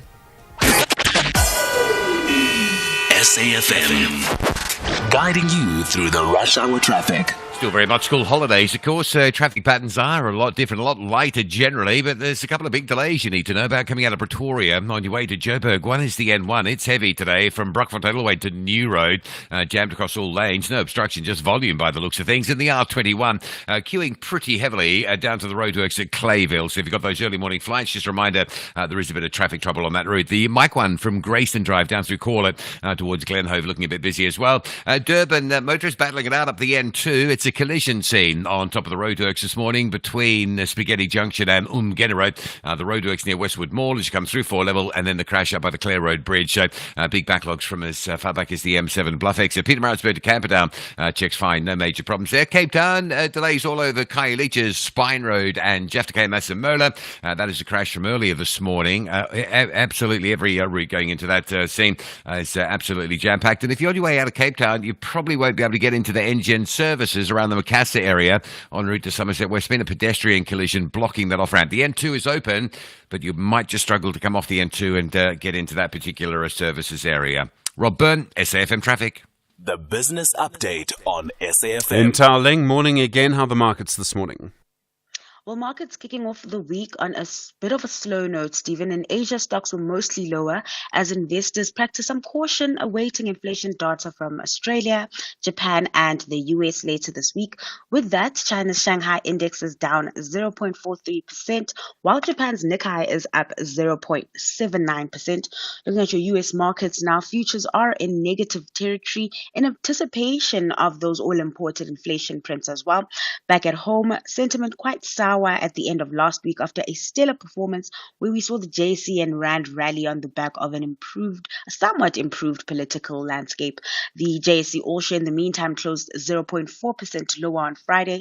We did see some weakness come through on the currency side as investors hit pause on buying any riskier assets. The Rand is currently sitting at 18.01 against the dollar. And Nestle expecting demand for chocolate to slow. What? That's right, Stephen. Now, Nestle expects consumers to cut back spending on their chocolate treats. This, of course, comes as cocoa prices continue to soar this year. Now, cocoa futures have more than doubled in 2024 on the back of a huge global shortage, making it more expensive to produce the item. Now, shoppers, however, haven't yet felt the full impact, but because chocolatiers secured and hedged supplies at lower prices. But Mark Davies, managing director at Nestle Confectionery UK and Ireland, warned that chocolate makers will have to start passing on higher costs soon. Davies sees demand appearing to be resilient at the moment, but as prices go up, he says we could expect to see demand wane. Now, cocoa futures surged to a record of more than $11,000 a ton in New York in April as poor harvests in West Africa weighed on output. And Bloomberg Intelligence said that chocolate makers will feel the impact of higher cocoa prices over the next 6 to 12 months, and then consumers will face it too. The supply crunch has already prompted some chocolatiers to raise retail prices or produce smaller bars. And Nestle's Davies said bigger costs may also spur some companies to use other substitutes to cocoa. And then Vodacom spending 400 million rand on improving its network in the Free State and the Northern Cape. That's right. And Vodacom is plowing more funds into the country, as you mentioned, particularly looking at the Northern Cape and Free State. Now, the mobile operator plans to spend 400 million rand on its network to increase resilience and boost capacity in those regions. The 400 million rand is one of three amounts invested in those provinces. During Vodacom's 2023-24 financial year, it spent 500 million rand between the Free State and Northern Cape, while 340 million rand was spent in its 2022-23 financial year, expanding broadband coverage in the regions. Now, this totals to over R1 billion and is part of the company's long-term vision to have the widest and most reliable network accessible to all South Africans. Ntaleng Lechela, thanks very much indeed. Back, of course, tomorrow. More business news through the day here on SFM. Call us on 086 000 2032. All right, good to hear from you this morning. You've heard from the ANC on the new government. You've heard from two political parties joining it. You've heard some analysis as well and some understanding of what's going on behind the scenes. And then, of course, the story of Zizi Kodwa. I mean, to sort of read between the tea leaves that were given to us by the spokesperson for the ANC, Mahlengi Bengu Mutsiri. I mean, it would appear, perhaps, that maybe he's not going to be sworn in after all. Let's see. You know the number. Let's go to Errol on the line from eThekwini. Errol, hi. The new coalition government. Good morning. Yeah, right. Just before I start, well done to the protesters. Yes.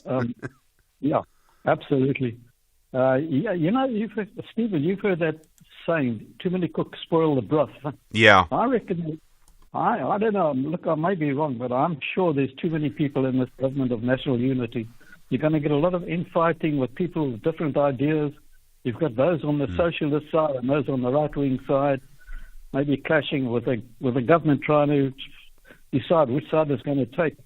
Look, I could be wrong, but what do you think there? Yeah. I mean, I agree that the bigger it is, the harder it is, but it does also have more legitimacy.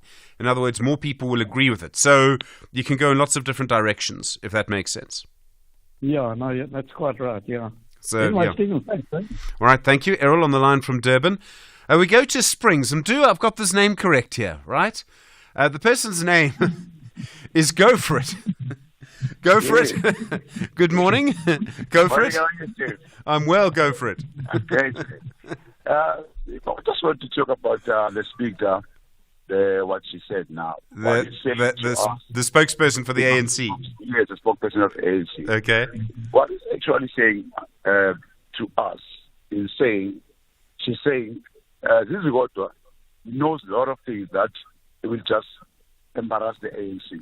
So we can't take this person out. Even if he can be guilty, but we need to bring back that person. That's what he's wanting to say. She's trying to say. You reckon? Yeah. I don't know about that. Trust me, Stevie. And another thing, Stevie. You see this party coming in. I just want to join. Stevie, we're still going back. The voters going to suffer for this thing. They're going to start fighting each other. And then they want position, they want this. This we're still going to suffer, Stevie. Trust me.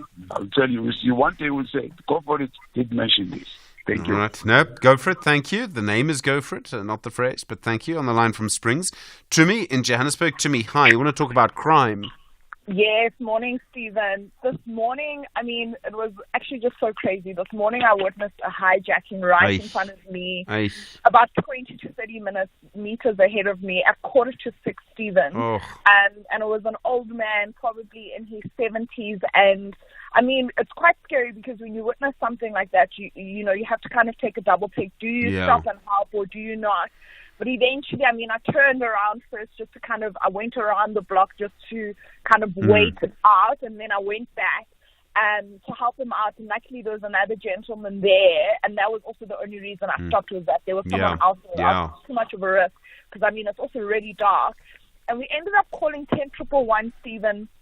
And I mean, this was like 5:45 in the morning, and I mean, we were about a kilometer away from the police station, and I mean, the cops in 30 minutes still hadn't showed up, Stephen. So this gentleman had to go to the police station, which is up the road, which is quite traumatic, because he's now traveling with a stranger. I mean, I left him there because I had to go to gym, but he had to travel with someone else who's a complete stranger after he's just been hijacked. Sure. It's just really, really scary. I could not believe that in 30 minutes with the cops being less than like a kilometer away, still no one showed up. Sure. Yeah. Which police station was it to me? Will you tell me which area it was? It's Randburg Police Station. Yeah. So the hijacking happened on Bond and Burn Street or something like that. Yes, no, I know where that is, yeah. Yeah, so the police station is not far from there, and No, no it's not. one showed up, Stephen. No one. Sure. I mean,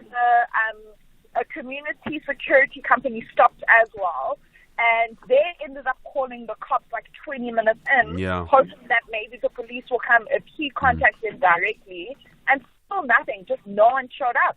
Sure, that's an awful thing to happen. Tumi, thank you, and thank you for doing the work of the community this morning. Yeah, no, thanks. Thanks. Tumi on the line from Johannesburg. Okay, yeah, I mean, that kind of thing, and it's very scary when it happens. I mean, it really is. It's horrible when that happens. And you sort of wonder about, do the police, are they interested even? They might well have their own story. But Randburg's a big police station. I mean, it can't be that they didn't have, cars or things like that, I would think. Bonakele in Cape Town, hi, the Electoral Commission. Yes. Stephen, how are you doing? I'm well, Bonakele, go for it. Very well. Look, man, I'm not calling about politics today. I just need an advice. I'm calling on behalf of someone who was working during the elections. Yeah. So the IET has not paid some of these people. What should I do? I need an advice. Sure. Perhaps he's listening right now because I was shocked he does listen to SAFM when I'm speaking. I thought they only listen to me when I speak to Msobo and you understand? So I was shocked, honestly speaking. So he requested that I must ask. Yeah. What should they do if they have not, Sure. not been paid? All right. What should they do? Bonakele, is it just one person that you know of? What again? Is it just one person that you know of? Absolutely. He stays in my area, by the way. Okay, and then this person would have been working at the electoral station with other people, at the voting station with other people, right? Yes. Can he go and find out if those people were paid? I think two of them, those are my neighbors in my vicinity, so they have not been paid some of the money. Okay, so it's some of them. Well, Okay. They wanted me to say this thing on air so that everybody can give them advice. What should they do? You understand? All right, Bonakele, I've taken a note of your number. I hope that's all right. I'm going to put it out and let's see what happens. And also, let's just stay in touch, Bonakele. Thank you for that, and I'm sorry to hear that. Has anyone else come across this problem? People working for the Electoral Commission on voting day, not actually being paid. Also, some advice for Bonakele and his friend, please, on 086 000 2032. SAFM Youth Month Takeover. SAFM invites young people between the ages of 18 to 35 to take over the airwaves this Youth Month. All you have to do is send a WhatsApp voice note or text message to 061 410 4107 or email info@safm.co.za. Tell us which show you'd like to co-host and what the two compelling issues facing our 30 years of democracy are, and we could be calling you. Terms and conditions apply. Say ROBOT the Cash Moon SBC 1 6 p.m. on Saturdays. Deal or no deal, celebrity game. Let's get it.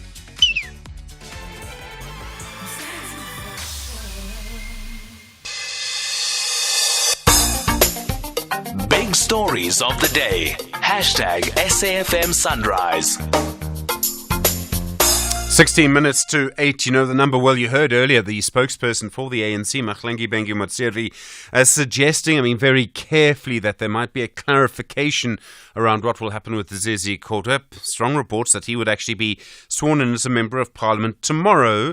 just sort of reading between the lines of what the spokesperson was saying, that may not happen. She said there'll be a clarification. Didn't want to say very much about it, but it looked like, I think as she put it, the public opinion would be taken into account on this. And Kodwa, of course, faces serious corruption charges. Wayne Duvenage is the CEO of the organisation Undoing Tax Abuse. Wayne, good morning.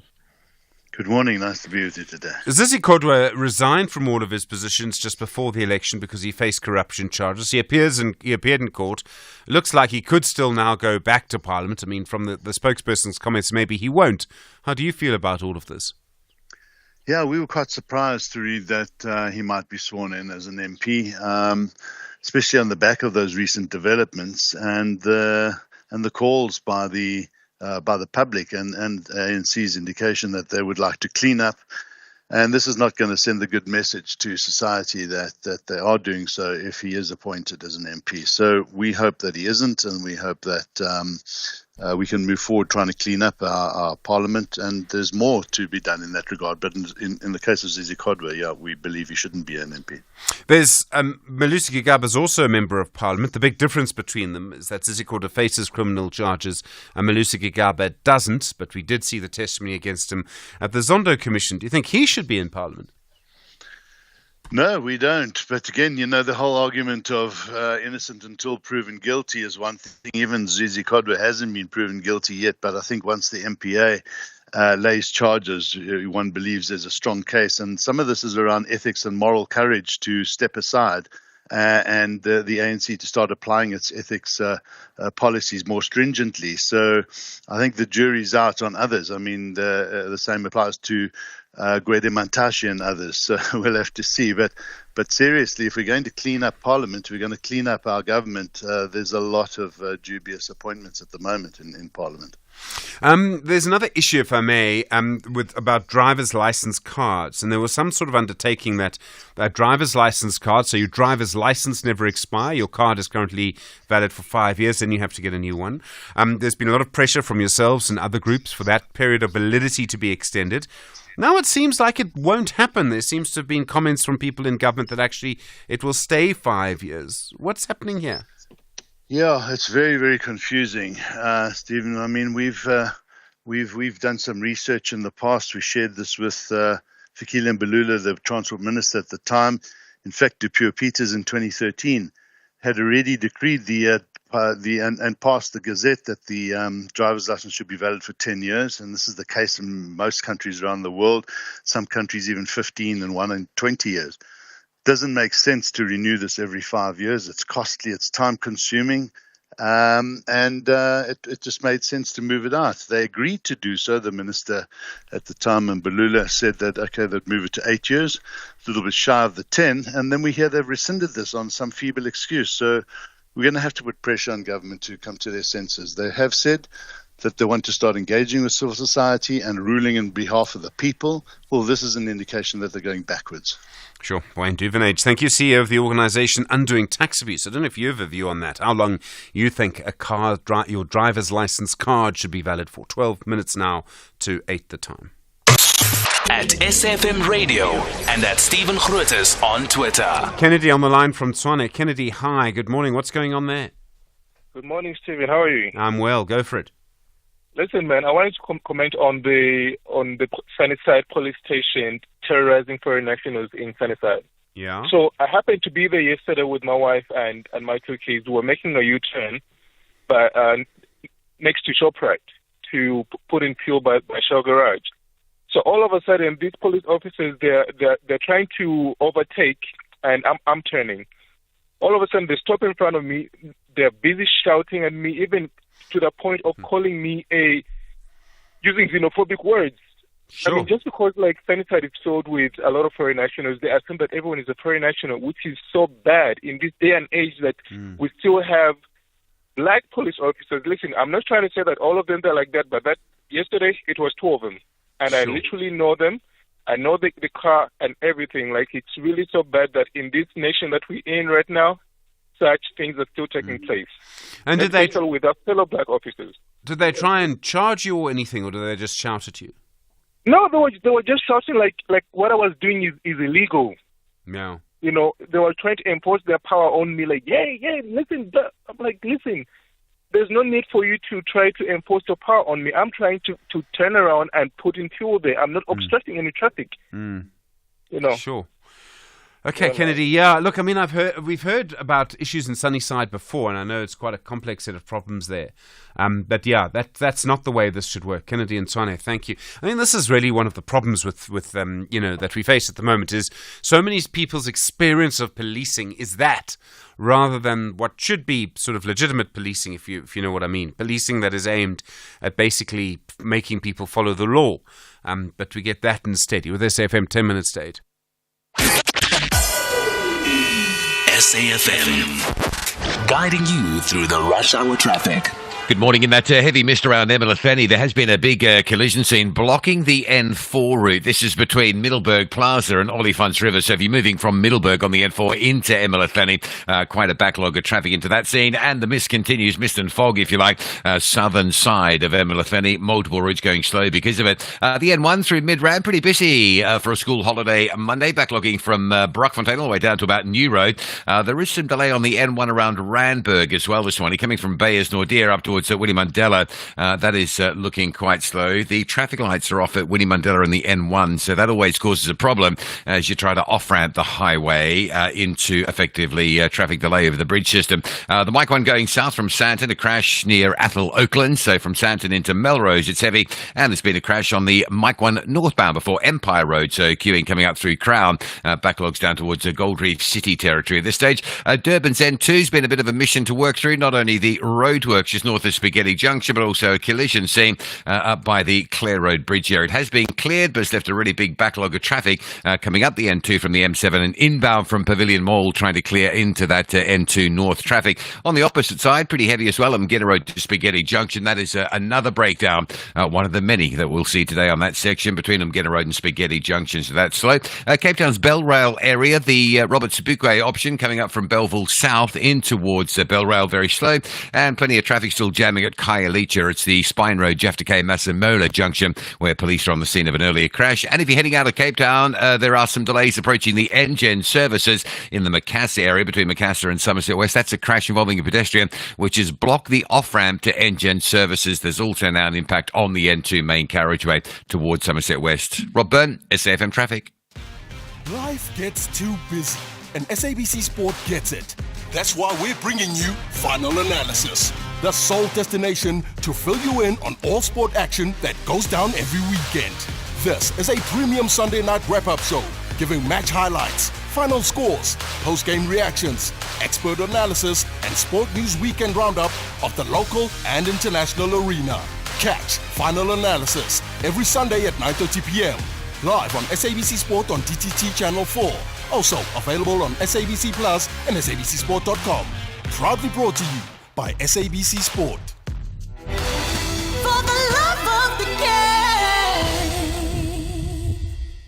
game. Say ROBOT_BO_ROBOT. The Cashman SABC 1, 6 p.m. on Saturdays. Deal or no deal, celebrity game. Let's get it.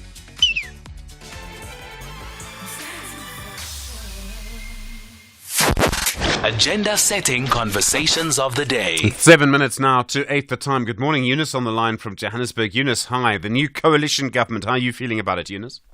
Yeah, Stephen, just from another angle, while we, the taxpayers, are being burdened with the bloated cabinet here, it seems there's a jostling for positions here. Yeah. Remember, our cabinet is one of the biggest in the world, bigger than America, UK, Japan, and Germany. Now, the question you need to ask the parties, for example, like the DA, they came out with a Vision 2029, where they proposed a cabinet of 15 people, ministers.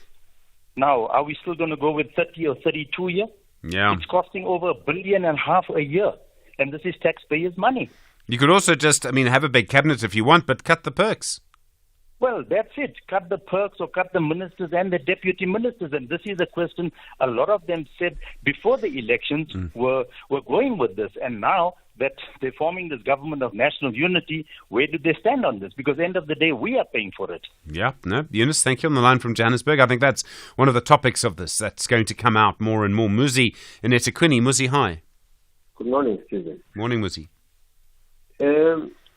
Government of national unity. It's a lie, Stephen, that people have spoken and people have said that they want ANC to work with everyone. It's a lie, Stephen. Yeah. People have not spoken. I don't remember Stephen saying that. Yeah. I don't remember anyone saying that. It was Ramaphosa who was sleeping somewhere, woke up in the morning and said, people said, I must work with everyone else. People rejected Ramaphosa. They rejected him completely.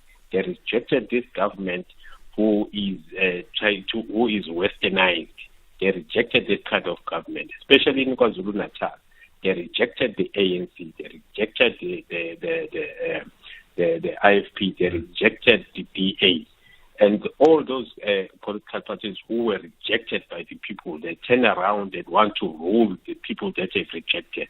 So it's a lie that people have spoken and they said they want everyone to work together. It's a lie. So, Musi, there are a couple of things. I kind of agree with you on one level that I don't think people in South Africa necessarily voted saying, I want people to work together. They voted for the person they wanted to win. They would rather have the person they voted for governing on their own. I think we can agree on that. For the first time, Stephen. Yeah. For the first time, we agree. For the first time, yes. It's nice to find agreement. We should work together, form a government. But on the other hand, the idea of if people don't vote for you, they rejected you. Yes, it's sort of true, but it goes in lots of directions. Yes, you could say, 39% of people, 69% of people, 59% of people rejected the ANC. But then you would say 85% of people rejected MK and, over 90% of people rejected EFF and 80% of people rejected the DA. I don't know how far it helps us, if you know what I mean, looking at it like that. I don't know if it gets us anywhere. Yeah, with MK, that is sub judice. So the numbers, the numbers is still within the courts. No, it doesn't mean that it's sub judice, though, Muzi. Sub judice rule doesn't exist. Yeah, we still have a lot of argument with the numbers because from where I'm sitting, Stephen, from the line of the people I speak to, there are very few people who have voted for ANC or IFP or no, sure. any or but DA. You've got to bring the evidence, Muzi, the evidence is with the court. Okay, well, it's not with the courts because in their papers, MK said they wouldn't present the evidence, and until they present the evidence, we've got nothing to assess. You can't just say this. Why not? Give it to you. Why not? The court. It must go to court first. No, Muzi. Yes. They've been given opportunities to give it to court, and so far they haven't presented it to court. So no. We cannot give it for media to scrutinize it. But the evidence is there. No, Muzi. Wait and see. Stephen. Even before elections, we have been saying these things, but people seem not to believe. When we were telling you that controversies will be the force to be reckoned with, people didn't believe it. And you are still making the very same mistake. Not you as a person, I'm saying. No, but people honestly, they really do not believe what we say. We are on the ground because you guys have to come to the ground and listen to what the people are saying and what people have experienced during voting. Then you will know the truth. But now, see, media is calling people coming from the offices, the professors coming from the universities, to come and interpret what people on the ground are saying. You will get the wrong interpretation. You must come to the ground, and people will tell you exactly what happened during voting, what is happening now, what are the people feeling about this election. All right, Muzi, I enjoyed the agreement while it lasted. But let's, as I say, no court can make a decision without seeing the evidence. Until the evidence is presented, it's not going to happen. Robin and eThekwini, hi, the government. Hi, sir, how are you? I'm well, Robin, go for it. Yeah, saying we're hearing about, Mr. Ramaphosa wants to put in his cronies inside back again. That is all nonsense story because, we voted for people to come in there to change the country. Mm-hmm. Right? And what is he doing is that he wants to, because he's getting people more coming, they think they are hard up to be joining the ANC. Right? So now he wants to just take himself. Ramaphosa needs to be cut out and be replaced by somebody else who is going to put all the learned people who's going to run this country properly. All right. Okay. Thank you, Robin. Strong view. Modise and Mahakeng, the president, how do you see him? How are you, sir? I'm well. Go for it, Modise. All right, Stephen. No, Stephen, I'm calling with regard to the previous caller. Yes, I understand that everyone has got what to say in the radio, our own opinions and what. And that it's not like I'm speaking on behalf of the ANC or what. I'm just a civilian. I'm not. I don't fall under any political affiliation. Sure. Now, I think what the caller says doesn't want anyone to go to school. I think, I mean, you can't say people were not called to discuss this issue of GNU. There's no such. That's we heard in the radios and everywhere. And he can't come up and say Ramaphosa wake up and say 1, 2, 3, 1, 2, 3. I mean, we vote. It's our vote that brought us here. We wouldn't have been here without our vote. It is his own analysis, and his own analysis is very wrong. Yeah. No, Modise, look, I mean, I think you could hear that I didn't agree with it. I think we can safely say that. Modise and Mahakeng, thank you. And people are, you are allowed to express yourself. That's kind of the point of SFM, frankly. A lot more to come. You with SFM leading the conversation. Good morning. It's 8 o'clock. Essential cover from Outsurance pays out claims in cash, allowing you to choose your own panel beater. SMS car to 43517 now.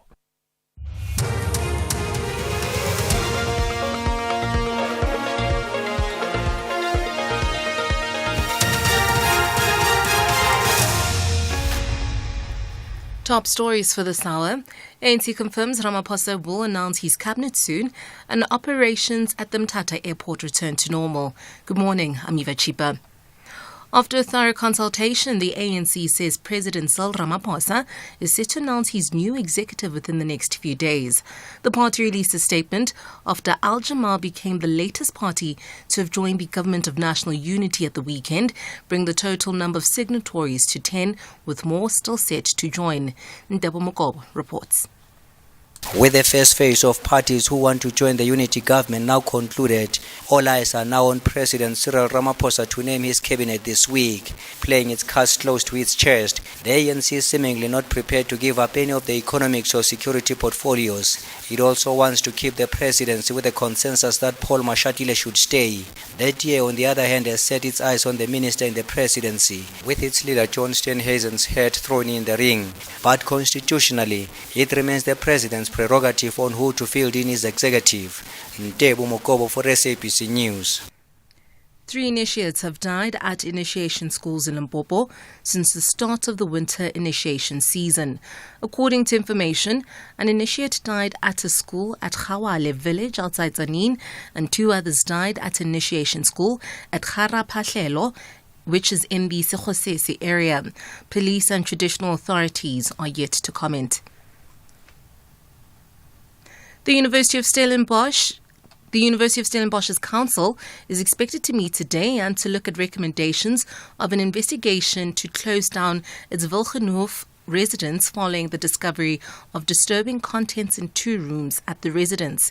University Rector Professor Willem de Villiers has accepted the report and seeks council approval to effect it and that alternative uses be considered for the buildings. The Wilgenhof Alumni Association is calling on the university to conduct a thorough and fair process before acting on the report recommending the closure. The association says the report is flawed and should not be the basis of the University Council's decision on the future of the residents. The report alleges racist practices and abuse initiation practices for first-year students at the residence. In other news, Rand Water has assured Gauteng residents that they will have water during its 37-day infrastructure maintenance project. The bulk water entity kicked off its extensive project on Saturday in an attempt to preserve quality and integrity of its infrastructure. Rand Water spokesperson Makinosi Maru says they started in Mogale City and will now move to areas including the city of Tshwane. However, Maru has urged Gauteng residents not to panic. We are going to be communicating on daily daily basis, follow our social media platforms, but also we are encouraging residents to follow their municipalities, because remember, they would know in terms of local areas which areas will have more water, which areas will not have water. But we are saying, one, do not panic. Two, speak to your municipality to find out exactly when will rainwater be in your area, because as rainwater, we are talking obviously an overview, the bigger picture. When you drill it down to municipality, they will be able to give you an indication where is the challenge, if there is any challenge. Operations at the Mthatha Airport are back to normal after flights were diverted to the King Paulo Airport in East London in the Eastern Cape due to a firefighters' protest. The provincial transport spokesperson, Unati Bingqose, says they've made necessary arrangements for the safe landing of aircrafts while they attended to the internal challenges.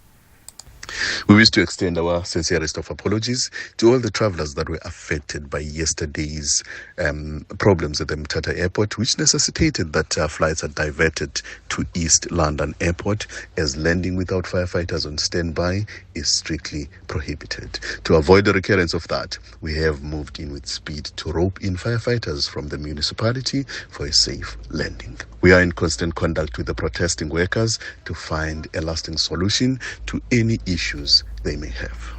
And lastly, Israeli Prime Minister Benjamin Netanyahu says the intense phase of fighting in Rafah in southern Gaza is nearly over. However, residents have reported more clashes, while Israeli airstrikes on Gaza City are reported to have killed a senior Hamas health official. The BBC Sebastian Asher reports.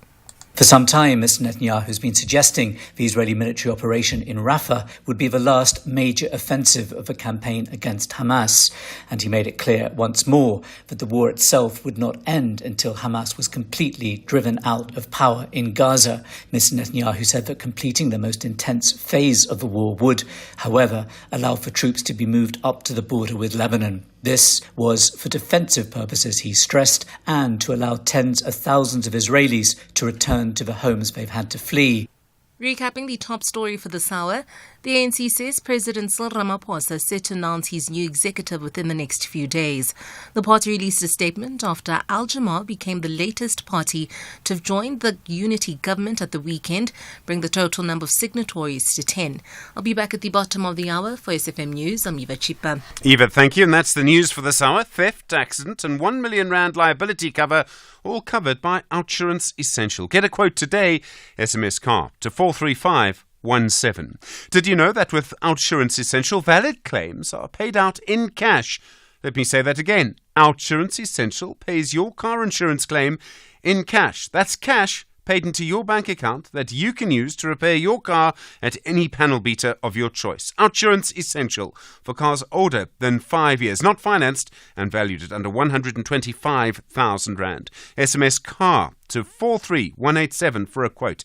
That's CAR to 43187. SMS now. Licensed insurer and FSP. T's and C's online. A very good morning to you. In your SFM Sports headlines, cricket, the Proteas secure their first T20 World Cup semi-final spot since 2014. And in soccer, the Banyana coach Desiree Ellis disappointed as the women's AFCON is postponed to 2025. Let's find out more just before 8:30. SAFM. Guiding you through the rush hour traffic. A couple of things you need to know. A big multi-vehicle pile-up on the N4 between Middleburg and Emelafeni in the heavy mist this morning. It's just past the Middleburg Toll Plaza on your way down towards Olifants River, so just expect some delays there. Still very misty south of Middleburg and south of Emelafeni as well. Drive carefully. The N1 between Pretoria and Joburg, jam-packed today between Brockfontein and the New Road exit. All lanes absolutely solid. The N1 between Beyersdorp and Winnie Mandela, the four ways off-ramp stays busy. A crash on the Mike 1 at Athol Oakland, slowing traffic coming from Sandton through Melrose and on your way towards the Houghton area. Durban fairly busy. Got big queues going up the N2 through Spaghetti Junction towards Umgena. Got a broken down truck on the southbound side before Spaghetti Junction, so there's a queue coming from Umgena. And the top end of the M4 at Brook Street remains closed. A bit of backlogging going into the city centre on the M4 Southern Freeway.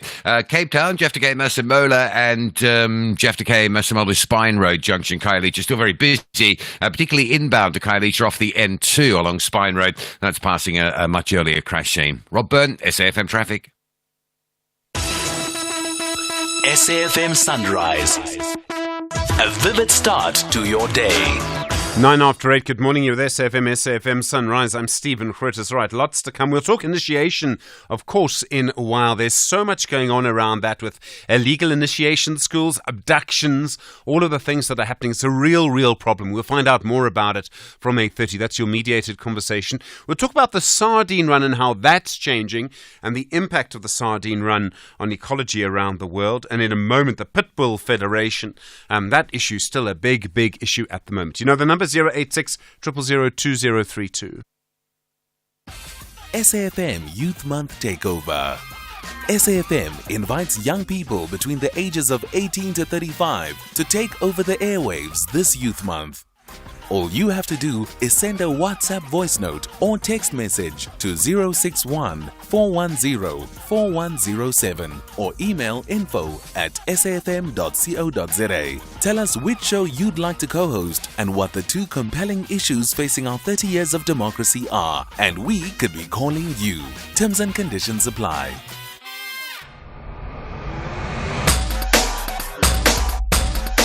SAFM 104 to 107 nationwide. All right, so many different things going on. Lots of conversations around our politics at the moment, and politics isn't everything, but in this sort of phase where we don't know what the new cabinet is, I know that it is quite a lot. We'll hear from you more on that in the next little while. The Pitbull Federation of South Africa. There's been many conversations around pit bulls, the breed of dog, I think seen as very aggressive, held responsible for many attacks.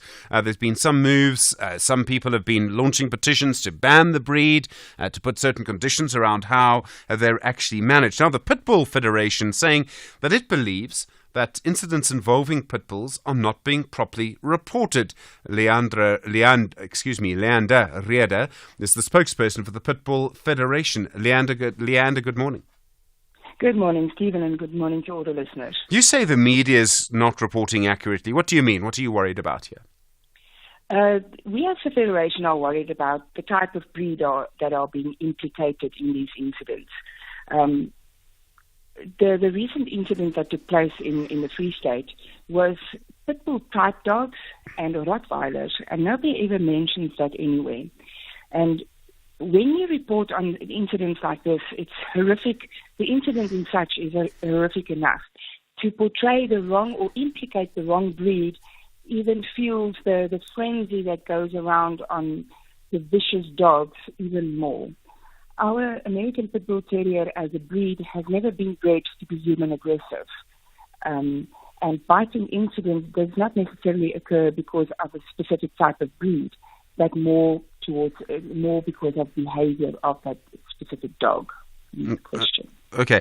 I mean, look, we've seen in recent times quite a few of these attacks. Some of them have involved pit bulls. Obviously, as you say, not all of them. I think what people are seeing, though, what people are feeling, is that pit bulls are responsible for many of these attacks. I mean, that must be accurate, isn't it? Pit bull type dogs, maybe, but not the purebred dog. And that is where we need to make a distinction. You cannot just label a dog that looks like a pit bull. And the general public and media does not even know what an actual American Pit Bull Terrier looks like. A muscular, stocky dog that bites is being labeled as a pit bull, and that is not necessarily the case. Okay, yes, they may not be pure pit bulls, but some of the animals involved in this have pit bull blood in them. In other words, pit bull is a part of their genetic makeup. They're not pure breeds. They are not pure breeds, and that is also one of the big issues that we have. People think that crossbreeding and inbreeding and breeding original pit bull terriers with boer bulls and Rottweilers that is what they want because they want an aggressive dog. And then, yes, there are blood in those crossbreeds of the American Pit Bull Terrier. And then the minute that dog attacks, it is the pit bull in the dog that's being blamed and not the crossbreed. And that is also that's not being accurate at all. So, Leander, I mean, I'm not going to argue with you, and I shouldn't argue with you on the facts. If people are saying that this type of dog was responsible for an attack and it's not responsible for an attack, well, then obviously we must say so. But pit bulls are aggressive. I mean, I've never heard of a Labrador killing an adult. Maybe it's happened in human history, but I've certainly never heard of it. It has happened many times with pit bulls. And isn't that really the problem that you face? Stephen, look, we need to remember that the American Pit Bull Terrier has been bred for a very long time for animal aggression. So yes, it has the when it attacks, it can inflict massive damage. But in essence, originally in its original form, it's not human aggressive. The people that get the American Pit Bull Terrier and breed the dog to be aggressive towards humans, that is where the problem comes in. The Pit Bull Federation has always advocated responsible dog ownership, and being a responsible owner is not teaching your American Pit Bull Terrier or your Pit Bull type dog to be aggressive towards humans. That is being part of being responsible. The American Pit Bull Terrier or Pit Bull type dogs are not meant for every household, because there is a huge responsibility on such an owner to make sure that your dog and the family members and the community around you are safe. Because it has the opportunity, and it can inflict massive damage. We are not denying that. That is the part of the group that you need to know when you decide to introduce that into your family. There is a big responsibility that goes with that. So, I mean, I hear all of that. What I still don't get, Leander, and I mean, you tell me, I don't understand why it is that people want this kind of dog in the first place. You say it's not bred to be human aggressive. So that would mean, as a guard dog, maybe it wouldn't be that effective, if that's what you say. It's not. Okay. That is what I'm saying. So then why do people want them? I mean, why do you want them? If you're the spokesperson for the Pit Bull Federation, what I don't get is, what's the point, if you see what I mean, of having a dog that does have a reputation for aggression? I think it's ignorance, because they don't know what they're getting. They want the dog to be aggressive, but they don't know how to handle it. I get that. Because the Rottweiler and the Boerboel is also an aggressive. Those are guarding dogs. I get that. I'm asking you something, I'm afraid, is a bit more fundamental to your job, which is why pit bulls in the first place? Why not Labradors? Do you see what I mean? So why would you work so closely with pit bulls? I mean, what is the point? Why do people want them? And clearly the reason they want them must be the aggression. I have a pit bull. I've had pit bulls for more than 20 years. And I did not get the dog in the first place because it was an aggressive dog. It is actually a very loved family dog when it's treated right and when it's bred right in the correct way. And if I manage it correctly, in other words, if I take it for training and exercise and stimulation, you would think it is a Labrador. That is how placid it can be. Yes. But there is another side to the dog. So why not just get a Labrador, is my point. Why should people be scared to walk past certain homes because there's a pit bull there?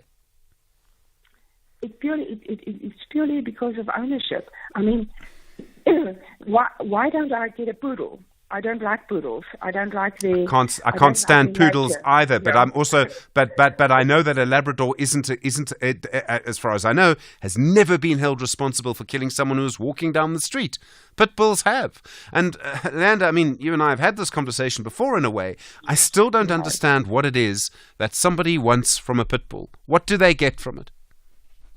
You know, it's a working dog. So if I take myself. I go out in the morning. It's an energetic dog. I like to spend time with it. I like to take it to sort of agility activities. It's a working dog. My dog has got a purpose. He's there to be my partner in my day-to-day life. He goes everywhere with me. But that is me. I don't like the Labrador. I like the tenacity and the spirit of the dog. And that is not for everybody, because you need to embrace that to have a proper dog. So and that is not for every household. People are allowed to have dogs. People are allowed to love their dogs, treat their dogs how they want, so long as they aren't cruel. That's fine. I have no problem with that. And I can understand that people might have an affinity. I'm afraid, though, I think the case that you need to make may need to be a little bit stronger, because you may not like a Labrador, but there will be dogs closer to pit bulls that you could have. Whatever. If you have a dog that a type of dog that has become dangerous, and certainly there have been case after case, then I think government might feel that it needs to act. And let's put it like this. If the dog was like a gun is dangerous. If it is, but the gun itself needs to be managed in a particular way. And there are regulations around how a gun is managed. But you also, if you want a particular type of gun, you have to work for a security company. Do you see what I mean? And I wonder if maybe this is the issue as well, is that actually, if you want a pit bull, you need to justify why you have it. Stephen, can I just make, I want to put something out there, that is one of the things that the Pit Bull Federation of South Africa has been pushing for a very long time. And I think the last 2.5 years, we have been emphasizing that. And that's also one of the reasons that we are working so closely with government, is to put regulations in place for owning any power breed dog. Because you are quite right. You actually need a license. You need to be a qualified handler to be able to own a power breed dog. Okay, and that is what we are pushing very hard for. So you'd prefer some kind of regulation there? Yes, definitely. And, our municipalities have got bylaws, and you'll be amazed on how many bylaws are out there that are actually in place. Mangaung has got, you need to have a license for the dog if you have more than 4 dogs on your property. They are one of the municipalities that actually has very good bylaws in terms of keeping of dogs on your property. Your dogs need to be microchipped if you stay in the Mangaung municipality. You're not allowed to have more than 2 dogs if you live on a small property. You're allowed to have 4 dogs if you've got a large dwelling. And you need to be registered with the municipality as a breeder or a kennel. And that is, the laws are in place, but the enforcement is not happening. And yes, there need to be stricter regulations on owning power breed dogs, and that is what we are pushing for. Leander Rieder, thank you very much indeed. Spokesperson for the Pit Bull Federation of SA. Am I left or right-brained? I'm leaning right. Right? However, I do have some left-brain tendencies. Perhaps I'm left-brained with right-brain tendencies. Am I overthinking this? I don't want to be caught underthinking it. Or maybe I'm overthinking about underthinking the overthinking. Which am I? At RMB, the simple answer is both. When you need a thoughtful solution for financial complexity that doesn't make you choose, there are only 3 letters you need to know. RMB, a division of First Rand Bank Limited, an authorized FSP and registered credit provider.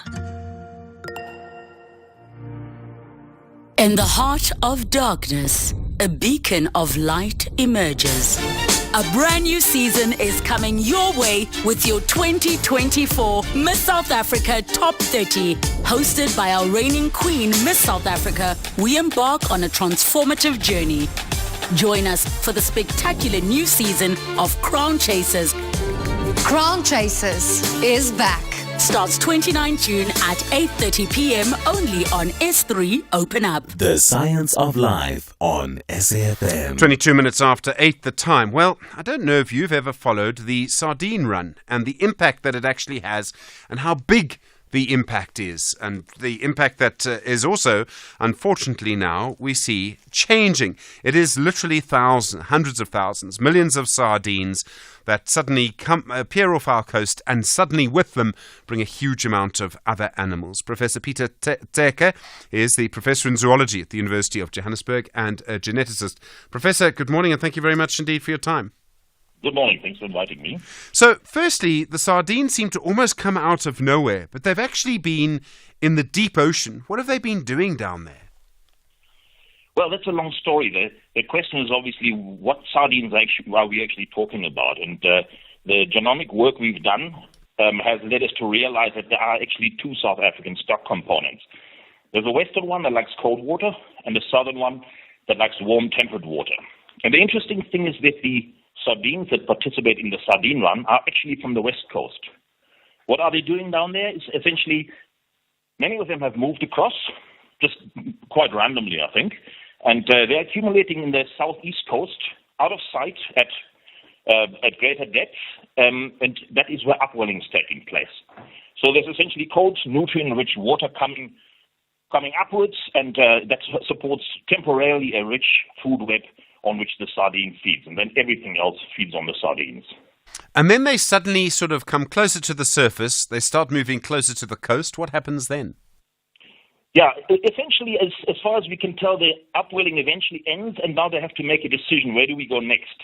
And I think many of them will probably move back to where they belong, to the west coast, and others will take a wrong turn and essentially go up the north coast. And northwards up the east coast. And as soon as that happens, it's essentially a situation where lots of predators get wind of the situation and start chasing them. And then they essentially funnel them into a relatively narrow area between the land and the continental shelf edge, where the Agulhas current flows. And these cold water sardines hate the Agulhas current. They stay out of it. And so they become very compacted and move up in very large, narrow shoals up the coastline. So that makes them much easier to catch then. If you're a dolphin, that's the place to get them. Exactly, yeah. How many animals rely on this for protein? I mean, it must be a huge number of animals some whales, it seems, time their annual migrations around this. Yeah, it is quite amazing how many species rely on it. This is obviously only a very short temporary source of protein, but it is obviously, there are so many sardines around that basically supports large numbers of species. And there's a huge diversity of species. I mean, you can also get even the endangered penguins are moving up there. Is the sardine run changing at all? Seems to be changing the exact time on which it comes? Yeah, we know it's happening a few days later every year when the sardines arrive in KwaZulu-Natal. What is a global phenomenon is that the subtropical region is expanding. So it's expanding polewards, which means the conditions get warmer as you go southward. So in the past, when conditions were subtropical on the east coast only, this is now shifting southwards. And this is obviously not ideal habitat for cold water sardines. Sure.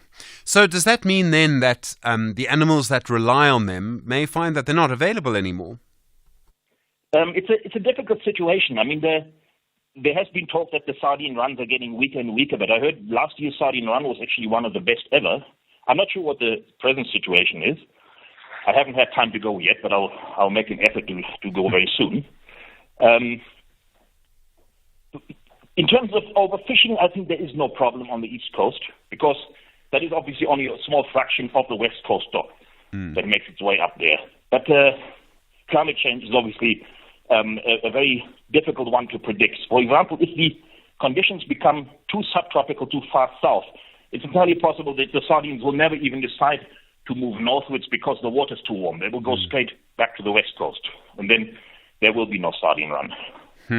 Professor, thank you so much. Professor Peter Teske is a professor in zoology from the University of Johannesburg, also a geneticist. You're with SAFM 27 after 8. This is SAFM Sport with Zai Khan. Zai, good morning. We won in the T20 World Cup. Yes, we did. What a win it was. Sealing the deal, the Proteas in the T20 World Cup semi-finals. A thrilling 3-wicket victory over the West Indies in Antigua. They were set a target of 136. The Proteas did face early setbacks, losing openers Reza Hendricks and Quinton de Kock within the first 2 overs. Then rain interrupted the match, reducing their target to 123 in 17 overs. Tristan Stubbs top scored with 29 runs, while Marco Janssen's unbeaten 21 guided the Proteas to 124 for 7 with 5 balls to spare. Now earlier, Tabraiz Shamsi led the bowling attack with 3 for 27, restricting the West Indies to 135 for the loss of 8 wickets. South Africa will now face either Australia or Afghanistan in the semi-final. Soccer, Banyana head coach Desiree Ellis has expressed her disappointment after CAF announced that the Women's Africa Cup of Nations has been postponed by a year and will now take place in July 2025. Initially, the tournament was set to be staged next month, but the date has been allocated to the Paris 2024 Olympic Games. South Africa are the defending champions of the Women's Africa Cup of Nations after winning the continental title in 2022 in Morocco. Ellis has now called on CAF to conduct the draw for the 2025 WAFCON as soon as possible so that countries are able to start with their plans and preparations. If the draw can happen sooner than later, then also you will know who you're preparing for well in advance. Like for the World Cup, you knew practically almost a year before who you were playing. So you had really, really long to prepare for the different opponents. And if the draw can come early, I think that will help all the countries. More soccer. Kaizer Chiefs players report for the 2024-2025 pre-season today. And Pule Modi says one of his main goals is to show a strong improvement from last season's performance. Amakozi's new assistant coach, Fernanda de Cruz, arrived in the country yesterday and is expected to hold the fort until the arrival of the soon-to-be appointed head coach, Nasruddin Nabi. Modi, who was among the top goal scorers at the club with only 4 goals this past season, sounds excited about the changes in the team. The race is over, bro. Yeah, it's time for me to go and do what I can do the best for my team, and I'm looking forward to the new season, and I think I'm ready for that. What makes you more hopeful about this coming season? I think it's about the changes in the team, and I think also it's about playing with other new players, and then I think and I wish they can bring luck to the team for the new season. And finally, tennis. The Italian world number 1, Yannick Sinner, has won his first grass court title by edging his doubles partner, Huber Hakash, 7-6, 7-6 at the Halle Open final yesterday. That's a wrap of your sport on Sunrise. We'll bring you more sport on SFM around 12:30. I'm Zai Khan. Zai, thanks very much indeed. Initiations and forced abductions, that's coming next. You're with SFM leading the conversation. It's 8:30. Opinion News making headlines for this hour. Action SA says it's hoping for a reduced cabinet in the 7th administration. This as the nation waits in anticipation for President Cyril Ramaphosa to announce his cabinet, which the ANC has confirmed will happen within the next few days. In other news, the University of Stellenbosch Council is expected to meet today and to look at recommendations of an investigation to close down its Wilgenhof residence following the discovery of disturbing contents in 2 rooms at that residence. University Rector Professor Wim de Villiers has accepted the report and seeks council approval to effect it and that alternative users be considered for the buildings. And lastly, the head of the Southern Russian Republic of Dagestan says security forces have killed 6 gunmen who carried out attacks on churches and synagogues in the city of Debent and Mahachkala. I'll be back at 9 with more news. For SFM News, I'm Eva Chipa. SAFM, guiding you through the rush hour traffic.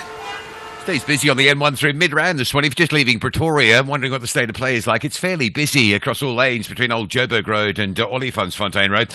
The bike one running north up through Boysons and the Crown stays busy as well. It's a crash before Empire Road. That bike one backlogging to around about sort of Gold Reef City. So if you're on the Ormonde Xavier Street exit, you might want to just hit some alternative routes and avoid the worst of that. Durban, the N2 running south stays busy through Umgera Road towards Spaghetti Junction. That's a stationary truck in the roadworks around Clare Road Bridge and the northbound side. Still fairly slow up towards the Westwood Mall through the roadworks as well. Still misty south of Emelacheni, south of Middleburg, although it does seem to be easing a little bit. And Cape Town, still that closure of the N2 outbound off-ramp to the NGen services between Macassar and Somerset West is a fatal pedestrian collision on that ramp. The N2 is open, but you just can't pop into the services there. And a lot of roadworks on the N2 corridor between Botrafia and Neisder, the ones that are really standing out this morning. Botrafia through to Caledon, there's some heavy traffic there, and Albertinia through to Goerits River. That section of roadworks as well with some stop-go controls. There may be more going in on the day. Some of them are sort of daytime, some of them are permanent, but Neisner through to Cape Town. Just make sure you've got plenty of time to get through multiple stop-go areas. Rob Byrne, SAFM Traffic. Do you remember the cool times of Sports Buzz? Coming up on Sports Buzz used to be the go-to young people sports show in Mzansi Africa. The multi-sport award-winning youth magazine show. A great platform that profiled young athletes and teams. The glory days of Sports Buzz are back in a newly revamped youth sports show with a wow vibe. Goats like us. Yeah, Goats. Greatest of all time. Experience youth excellence in sports, profiling of active athletes and teams, latest news in the world of youth sport, the active voice of school sports and promoting a healthy lifestyle among the youth. Do not miss out on Goats Like Us. Your front row seat awaits you every Friday afternoon at 3 p.m. Live on SABC Sport on DTT Channel 4. Also available on SABC Plus and SABCSport.com. #Goats, greatest of all time. Proudly brought to you by SABC Sport. For the love of the game. Set in a gleaming new high-tech trauma center that deals with only the most serious cases, an emergency medical team must battle through the crucial first hour of care to save lives that hang in the balance. Each distinctive case is told with a thrilling intensity and nail-biting urgency as the team work on the very edge of the medically possible. This is a medical drama like no other. This is Critical. Mondays to Wednesdays at 9 p.m. on S3. Starts 11 June. Channel your best drama with BBC Primetime. Only on S3. Open up. Mediated conversation on SAFM. 26 minutes now to 9 the time. Time for your mediated conversation. Good morning. Last week it emerged that in Gauteng alone, over 130 boys had been abducted and forced to go to illegal initiation schools in this winter's initiation season alone. This has become a major problem in some parts of our country where people start an illegal initiation school and then try to charge them for taking their children through the process. As part of this, they're literally abducting children, forcing them to go through initiation, and then, I suppose, charging the parents. But it also appears, in many cases, people are too scared to report this to police. And when the cases are reported, it does turn out to be quite difficult to prosecute. So then, why is this such a big problem, and how can it be resolved? First this morning, you'll hear a conversation we had last week with Kiba Kakana, the spokesperson for the Gauteng Provincial Initiation Coordinating Committee. Then, Khoshi Matupi Mokoena is the president of the Congress of Traditional Leaders of South Africa. We'll ask him how he feels about this, what needs to be done to resolve it. And Jabu Baloy is the spokesperson for the Commission for Gender Equality. We start then with Kiba Kakana, the spokesperson for the Gauteng Provincial Initiation Coordinating Committee, when I asked him about this problem last week. Indeed, we, in terms of the Customary Initiation Act, that governs, how initiations should be conducted, in the country. Those who are conducting initiation schools outside of the law, they are indeed, doing something that is out of the law. It's a criminal activity. That is why the four that have been arrested, the school principals that have been arrested, they are arrested because they are conducting illegal initiation schools. Okay, this issue of abductions, schools abducting people from their communities. Surely, people should be arrested and go to court straight away. 138 cases, 138 people being kidnapped, essentially.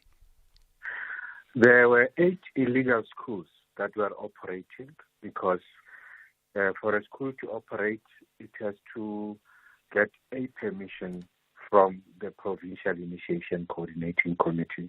So these schools operated without a permit, and kids with the initiates that were taken to the schools were taken without their parents' consent, and some of them were over, the age, the required age, did not also consent, for them to be in those schools. So we closed 8 illegal schools, and we rescued 138 people, individuals, that were later reconnected with their families, but they had to go through health facilities to be checked whether they are in a good condition, and some also received psychosocial support services. You've got 138 people who've been arrested, right? 138 people who were kidnapped. Only 4 people were arrested. Now, there's no ways that 4 people could, abduct 138 people and keep them in some kind of illegal custody. So clearly there's syndicates. This is people just trying to make money. And what I'd like to hear, Kiba, I might sound outraged because I am. I don't know if you are, but we need much more than just 4 arrests if 138 people are kidnapped. You're correct. The only way to arrest people is when we work with communities and they identify the culprits. when we visited the 8 illegal initiation schools, some principals were found, were arrested, the 4, and some were not found. That is, 4 were not found at the scene when we rescued the kids. So police are still looking for those 4 other school principals. And indeed, you're correct, because some people do these abductions because they want to extort money from parents, and they extort money in the region of 1,000 to 3,000, for parents to have access to their kids. Okay, I mean, obviously we need a different approach in some way. I'm slightly surprised that parents haven't formed committees of their own and aren't working together to go and find their children, but I know it's a very difficult situation, and I don't know nearly enough about it. Do you think there's space maybe to change the approach, to have maybe some kind of exchange in policing of this? Is there anything we can do to make sure this doesn't happen next year? We're doing everything in our power, because we've got the Provincial Initiation Monitoring Committee that is so proactive. We also have local initiation committees that are proactive. The reason why we were able to close these illegal schools is because we are proactive in terms of the monitoring committee. We know the hotspots, and then we pounce on these people. So that's been proactive, and we're working with the South African Police Services and other departments. It's a multifaceted approach that we do. The other challenge is that some parents are very reluctant to open cases, and that's a difficulty, because some of these people who are doing these things are known in the communities, but because they are criminals, when somebody does something outside of the law, somebody takes somebody's kid without their consent, that's criminality. So these people are fast, just to put it. So we also want to appeal to members of the community just to ensure that they report any suspicious activity that is taking place in their communities. And when their kids are not there, they should approach the local municipalities to report these cases. And we assure communities that those that are found, like the 4 that were arrested, will certainly do the same to anybody that is running these initiations outside of the law. Because in terms of the law, these initiation schools where school-going age kids are concerned, they should be done in alignment with the school calendar. That is, the season started officially from the 15th of June, this past Saturday. It will end on the 8th of July. Anything that happened outside of this without the permission of the PICC, it's a criminal offense. Kiba Kakana, spokesperson for the Gauteng Provincial Initiation Coordinating Committee with SFM. 19 minutes to 9. That from last week. Continue your mediated conversation now around this issue of the fact that people are being kidnapped and essentially forced, it would seem, to go through initiation. Kgoshi Mokwena is the president of the Congress of Traditional Leaders of South Africa. Kgoshi Mokwena, good morning to you, sir, and thank you for your time. Morning, Stephen. Thanks for having me, my dear. How big a problem is this? What impact is it having on communities? It must be having a huge impact in some places. It's embarrassing that this noble practice they turn into something else. And indeed, we heard some stories where some principals of some schools will hire young boys and place them at some corners. Tell them to grab whatever boy that they can see on the streets. If he's not initiated yet, then they will drag this boy without the permission of the boy himself or without the permission of the parents. Take them to the school. And when they are there, those who manage to grab those boys, they are given some incentives, which is a culture that we don't know, and we condemn it in the strongest terms, Stephen. I don't know if those people who decided to ask for a permit to have those schools, or even those who don't have permit, if the aim of having a school is to make money or is to initiate these boys, that's where the challenge is. Hence, as Contra Lesser, we are strongly against, vehemently opposed to people who are dragging our kids without their permission, their wish and will. And it's just a pity, Stephen. This initiation practice was there from time immemorial. Traditional leadership were having full control and even taking action when things like this happen. Unfortunately, those powers have been taken away from traditional leaders. all we can do when we see incident like this is to report to the police. You know the kind of some of our police, Stephen. You call them to say, yes, a crime is being committed here. All they will ask you to say, have you opened a case? Someone must go and open a case so that you have a case number before you can act. That's stupid, because those boys are there and anything can happen to them. Hence, there are many deaths at some of the bogus schools based on these boys who have been taken to the initial schools without their permission, Stephen. How has this problem got so big? I mean, is it just about criminality and money? I mean, something is clearly driving this. I mean, to send boys out to go and literally, sort of play a part in abducting other boys is just incredible. It's terrible, Stephen. You described it so nicely. I don't know what caused this, but the reason, the conclusion that one can arrive at is that some people, they just want to make money. They've turned the practice into money-making machine where they just go and press and get money. And can you imagine that if you grab this boy without the permission of the parents, and as a owner of the school, you still demand parents to pay when the boy finishes to be initiated, knowing very well that the boy didn't go there himself or brought by the parents. It's satanic and uncalled for, Stephen. I'm sorry to say this, but we can't accept this to continue. I hope government come back so that we sit down and come up with some extraordinary measures to cap this thing, because until and unless we set an example by one person who is doing this, people are going to continue with business as usual, knowing that anyway, police will come and fetch me, I'll go there and then I'll get bail, go back to the community again. Nothing is happening. We need some extraordinary measures now for this to stop, Stephen. When a school, so if there is a school, how is that school an initiation school? How is it registered? Do you actually approach people to say, we would like you to run an initiation school? Do schools approach you to say, we want to apply to be an initiation school? How does that process work? Because clearly there's something happening there. A good question, Stephen, once again. That's why I like you so much. Usually, under normal circumstances, a traditional leader in a particular area where there are traditional leaders, you are the one who must have this school. Or you identify a person with experience who is known in the community that when you give him that task of running the school, he will run it perfectly. Now it has changed. There are some people now who will run to their traditional leaders and ask permission to be given to run the school. And traditional leaders, because some of us are modern and so on, they don't do this thing again. But you rely on some of the people in the village with experience to run the school. Unfortunately, that's where the trouble started.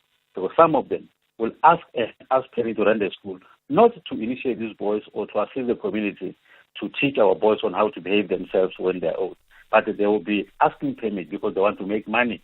And this unknown thing of boys being taken by force, because people are no more opening the school for the sake of it, but there is a reason behind it. I so wish traditional leaders can go back again and make sure that no one must come and apply for permission. Let's identify people in the village who can do this so that this practice is respected as it used to be.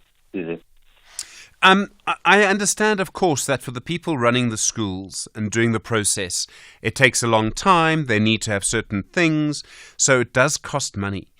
But surely in the past, money didn't change hands. I mean, at a legitimate legal initiation school, does money change hands now? I mean, is that really how it works? As you rightly said, Stephen, then there was no issue of money. It was just you go there, and some were not even paying money. They'll just bring some gifts to the owner of the school to say, thank you very much for initiating our son. But these days, I agree with you, Stephen. I'm not going to hide this and try to be philosophical about it. Yes, money are changing hands now, and people who are benefiting out of this. Some people don't even want to do it themselves, but they will hire someone to go and apply on their behalf. Some will apply, but they will give it to someone else to run the school for them. And the reason being exactly that they know that their hands will be sanitized. That's the language they're using of late. And we are saying this must come to an end. We are calling upon our government to come closer to assist traditional leadership we'll come up with some ideas. If we are empowered as traditional leadership to deal with this thing, I can tell you, Stephen, they will come to a stop. Can you imagine if in one village there are more than 4 initiation schools that are illegal? The Hoshi of the area does not even know about them. Hence, there is no monitoring because the owner of the school is aware that if I report that I go to school, they'll have to come and monitor and check if I am following all the prescripts as dictated by the Act. Stephen. Are police taking this seriously enough? I mean, I presume if you hear of an illegal initiation school, you and your members would report it.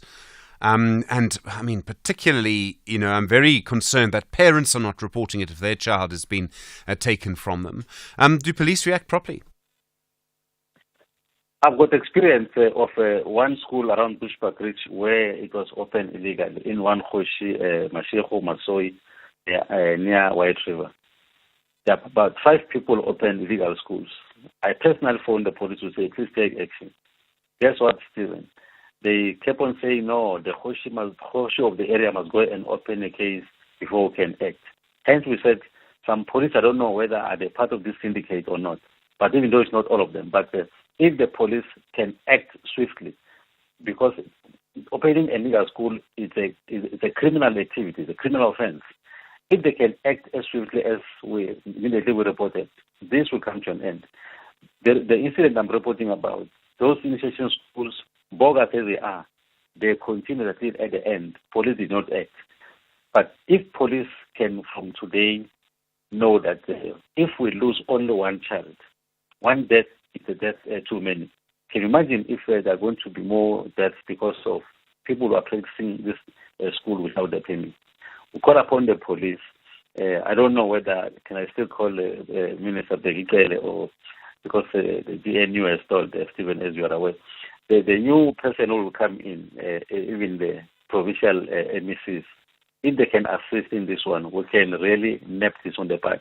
But there's reluctance from some of the police if this is reported. But we're taking this issue as contractor to say, if any MEC or a minister does not assist us on this one, we'll make noise and even tell the president to say, this minister is not assisting us. He is an accomplice to the deaths that are there at our schools, Stephen. Sure.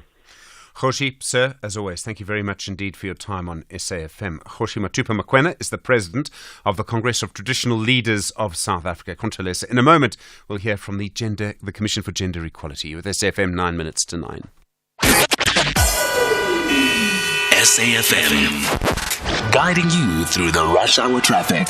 Good morning. Midrand stays busy. Old Joburg Road down to about New Road is just full of slow-go traffic. The N12 leaving Benoni on your way to Joburg, crash near Rondebolt Road, causing quite a big delay. And the Mike 1 from Boyson's moving up through Crown in towards the Empire Road exit stays very heavy as well.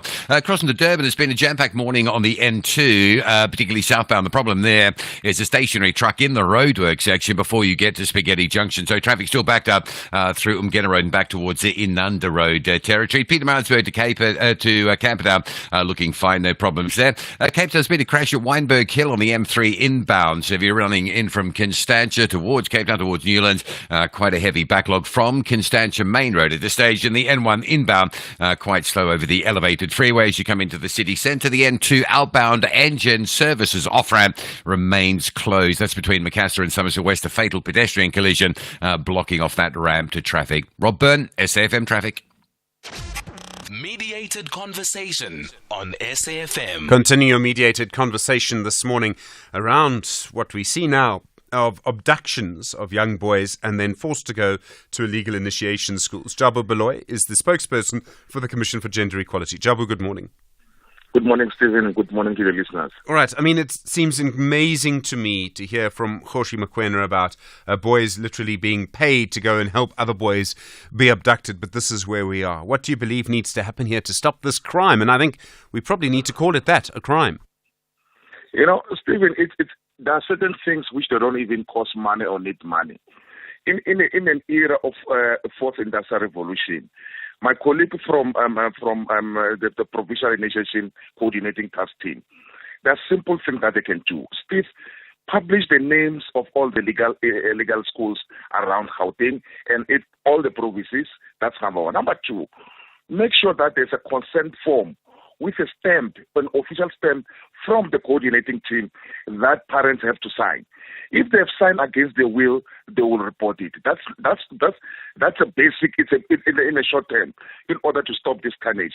And also, I was happy when the coaches said certain things boys are being paid. We know about that, Steve, and there's a reluctance from the police. I know of a case personally whereby the community had to search for a person who was kidnapped, who bled to death, who was buried underneath and not with barbed wires. The police were called there after. They will say we don't have police vehicles. Some of them will say we did not go to initiation school, so we cannot go next to the initiation school. Some of them being lies. And they'll tell you that we don't have enough vehicles.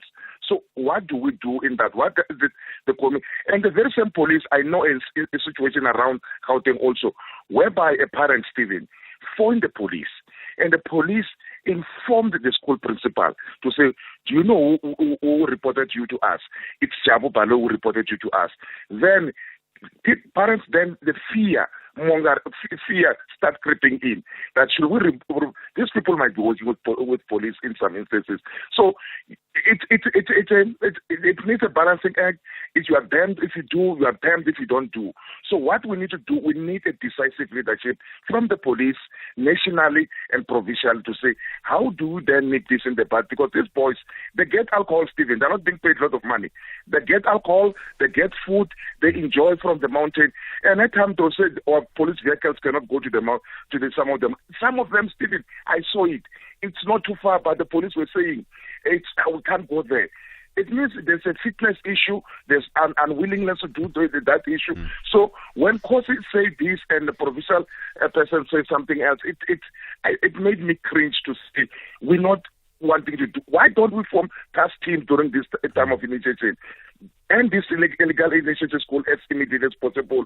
Collapse them, have a medical practitioner on standby to rescue when the rescue is initiated, so that we can send a strong message. They've arrested 138 cases in Gauteng. They've arrested only 4 people. Stephen, I am telling you, people are being haunted now. People are being questioned by these gangs that, are you the one who has reported us to the police? We have taken your child. Are you the one? And they target families, Stephen. Those with abject poverty. Imagine somebody depending on SASA. 350, Stephen. Their child is being taken.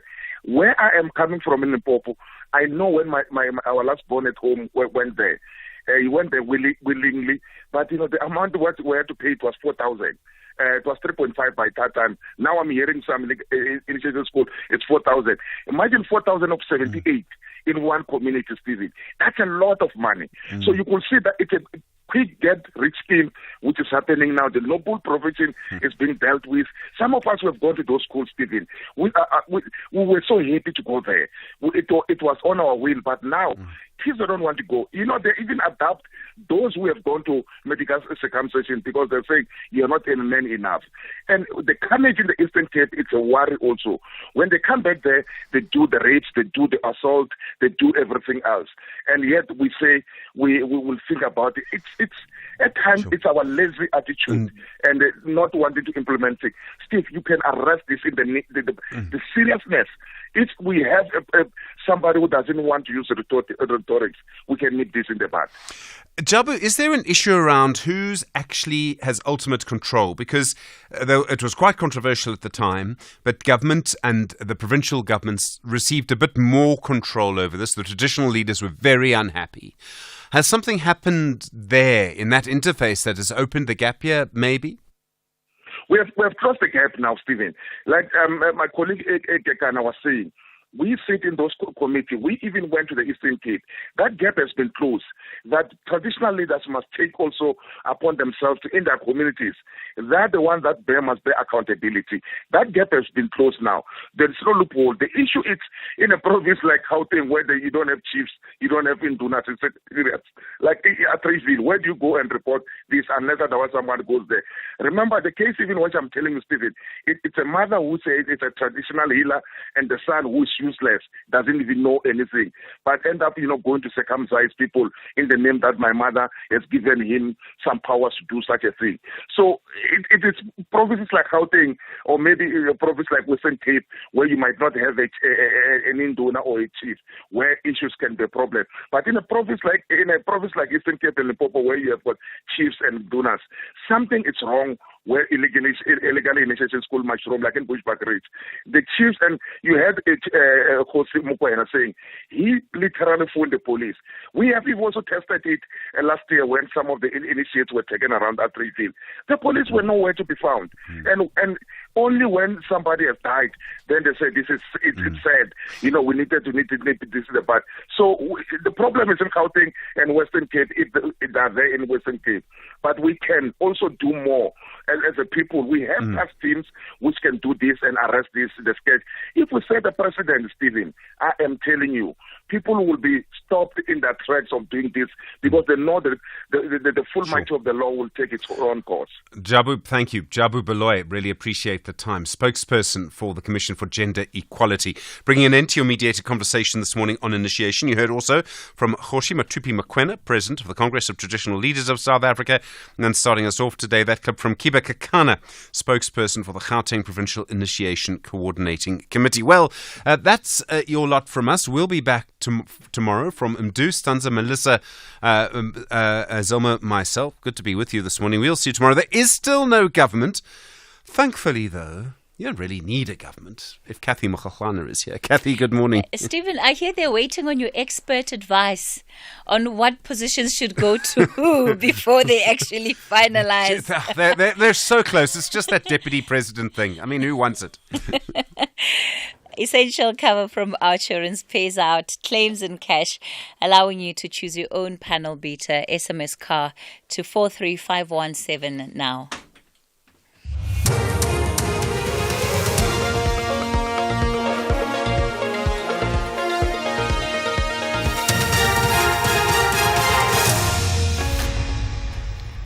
Top stories for this hour. 10 killed in a truck and taxi collision in Mpumalanga. An Action SA calls for a reduced cabinet. Good morning, I'm Eva Chipa. 10 people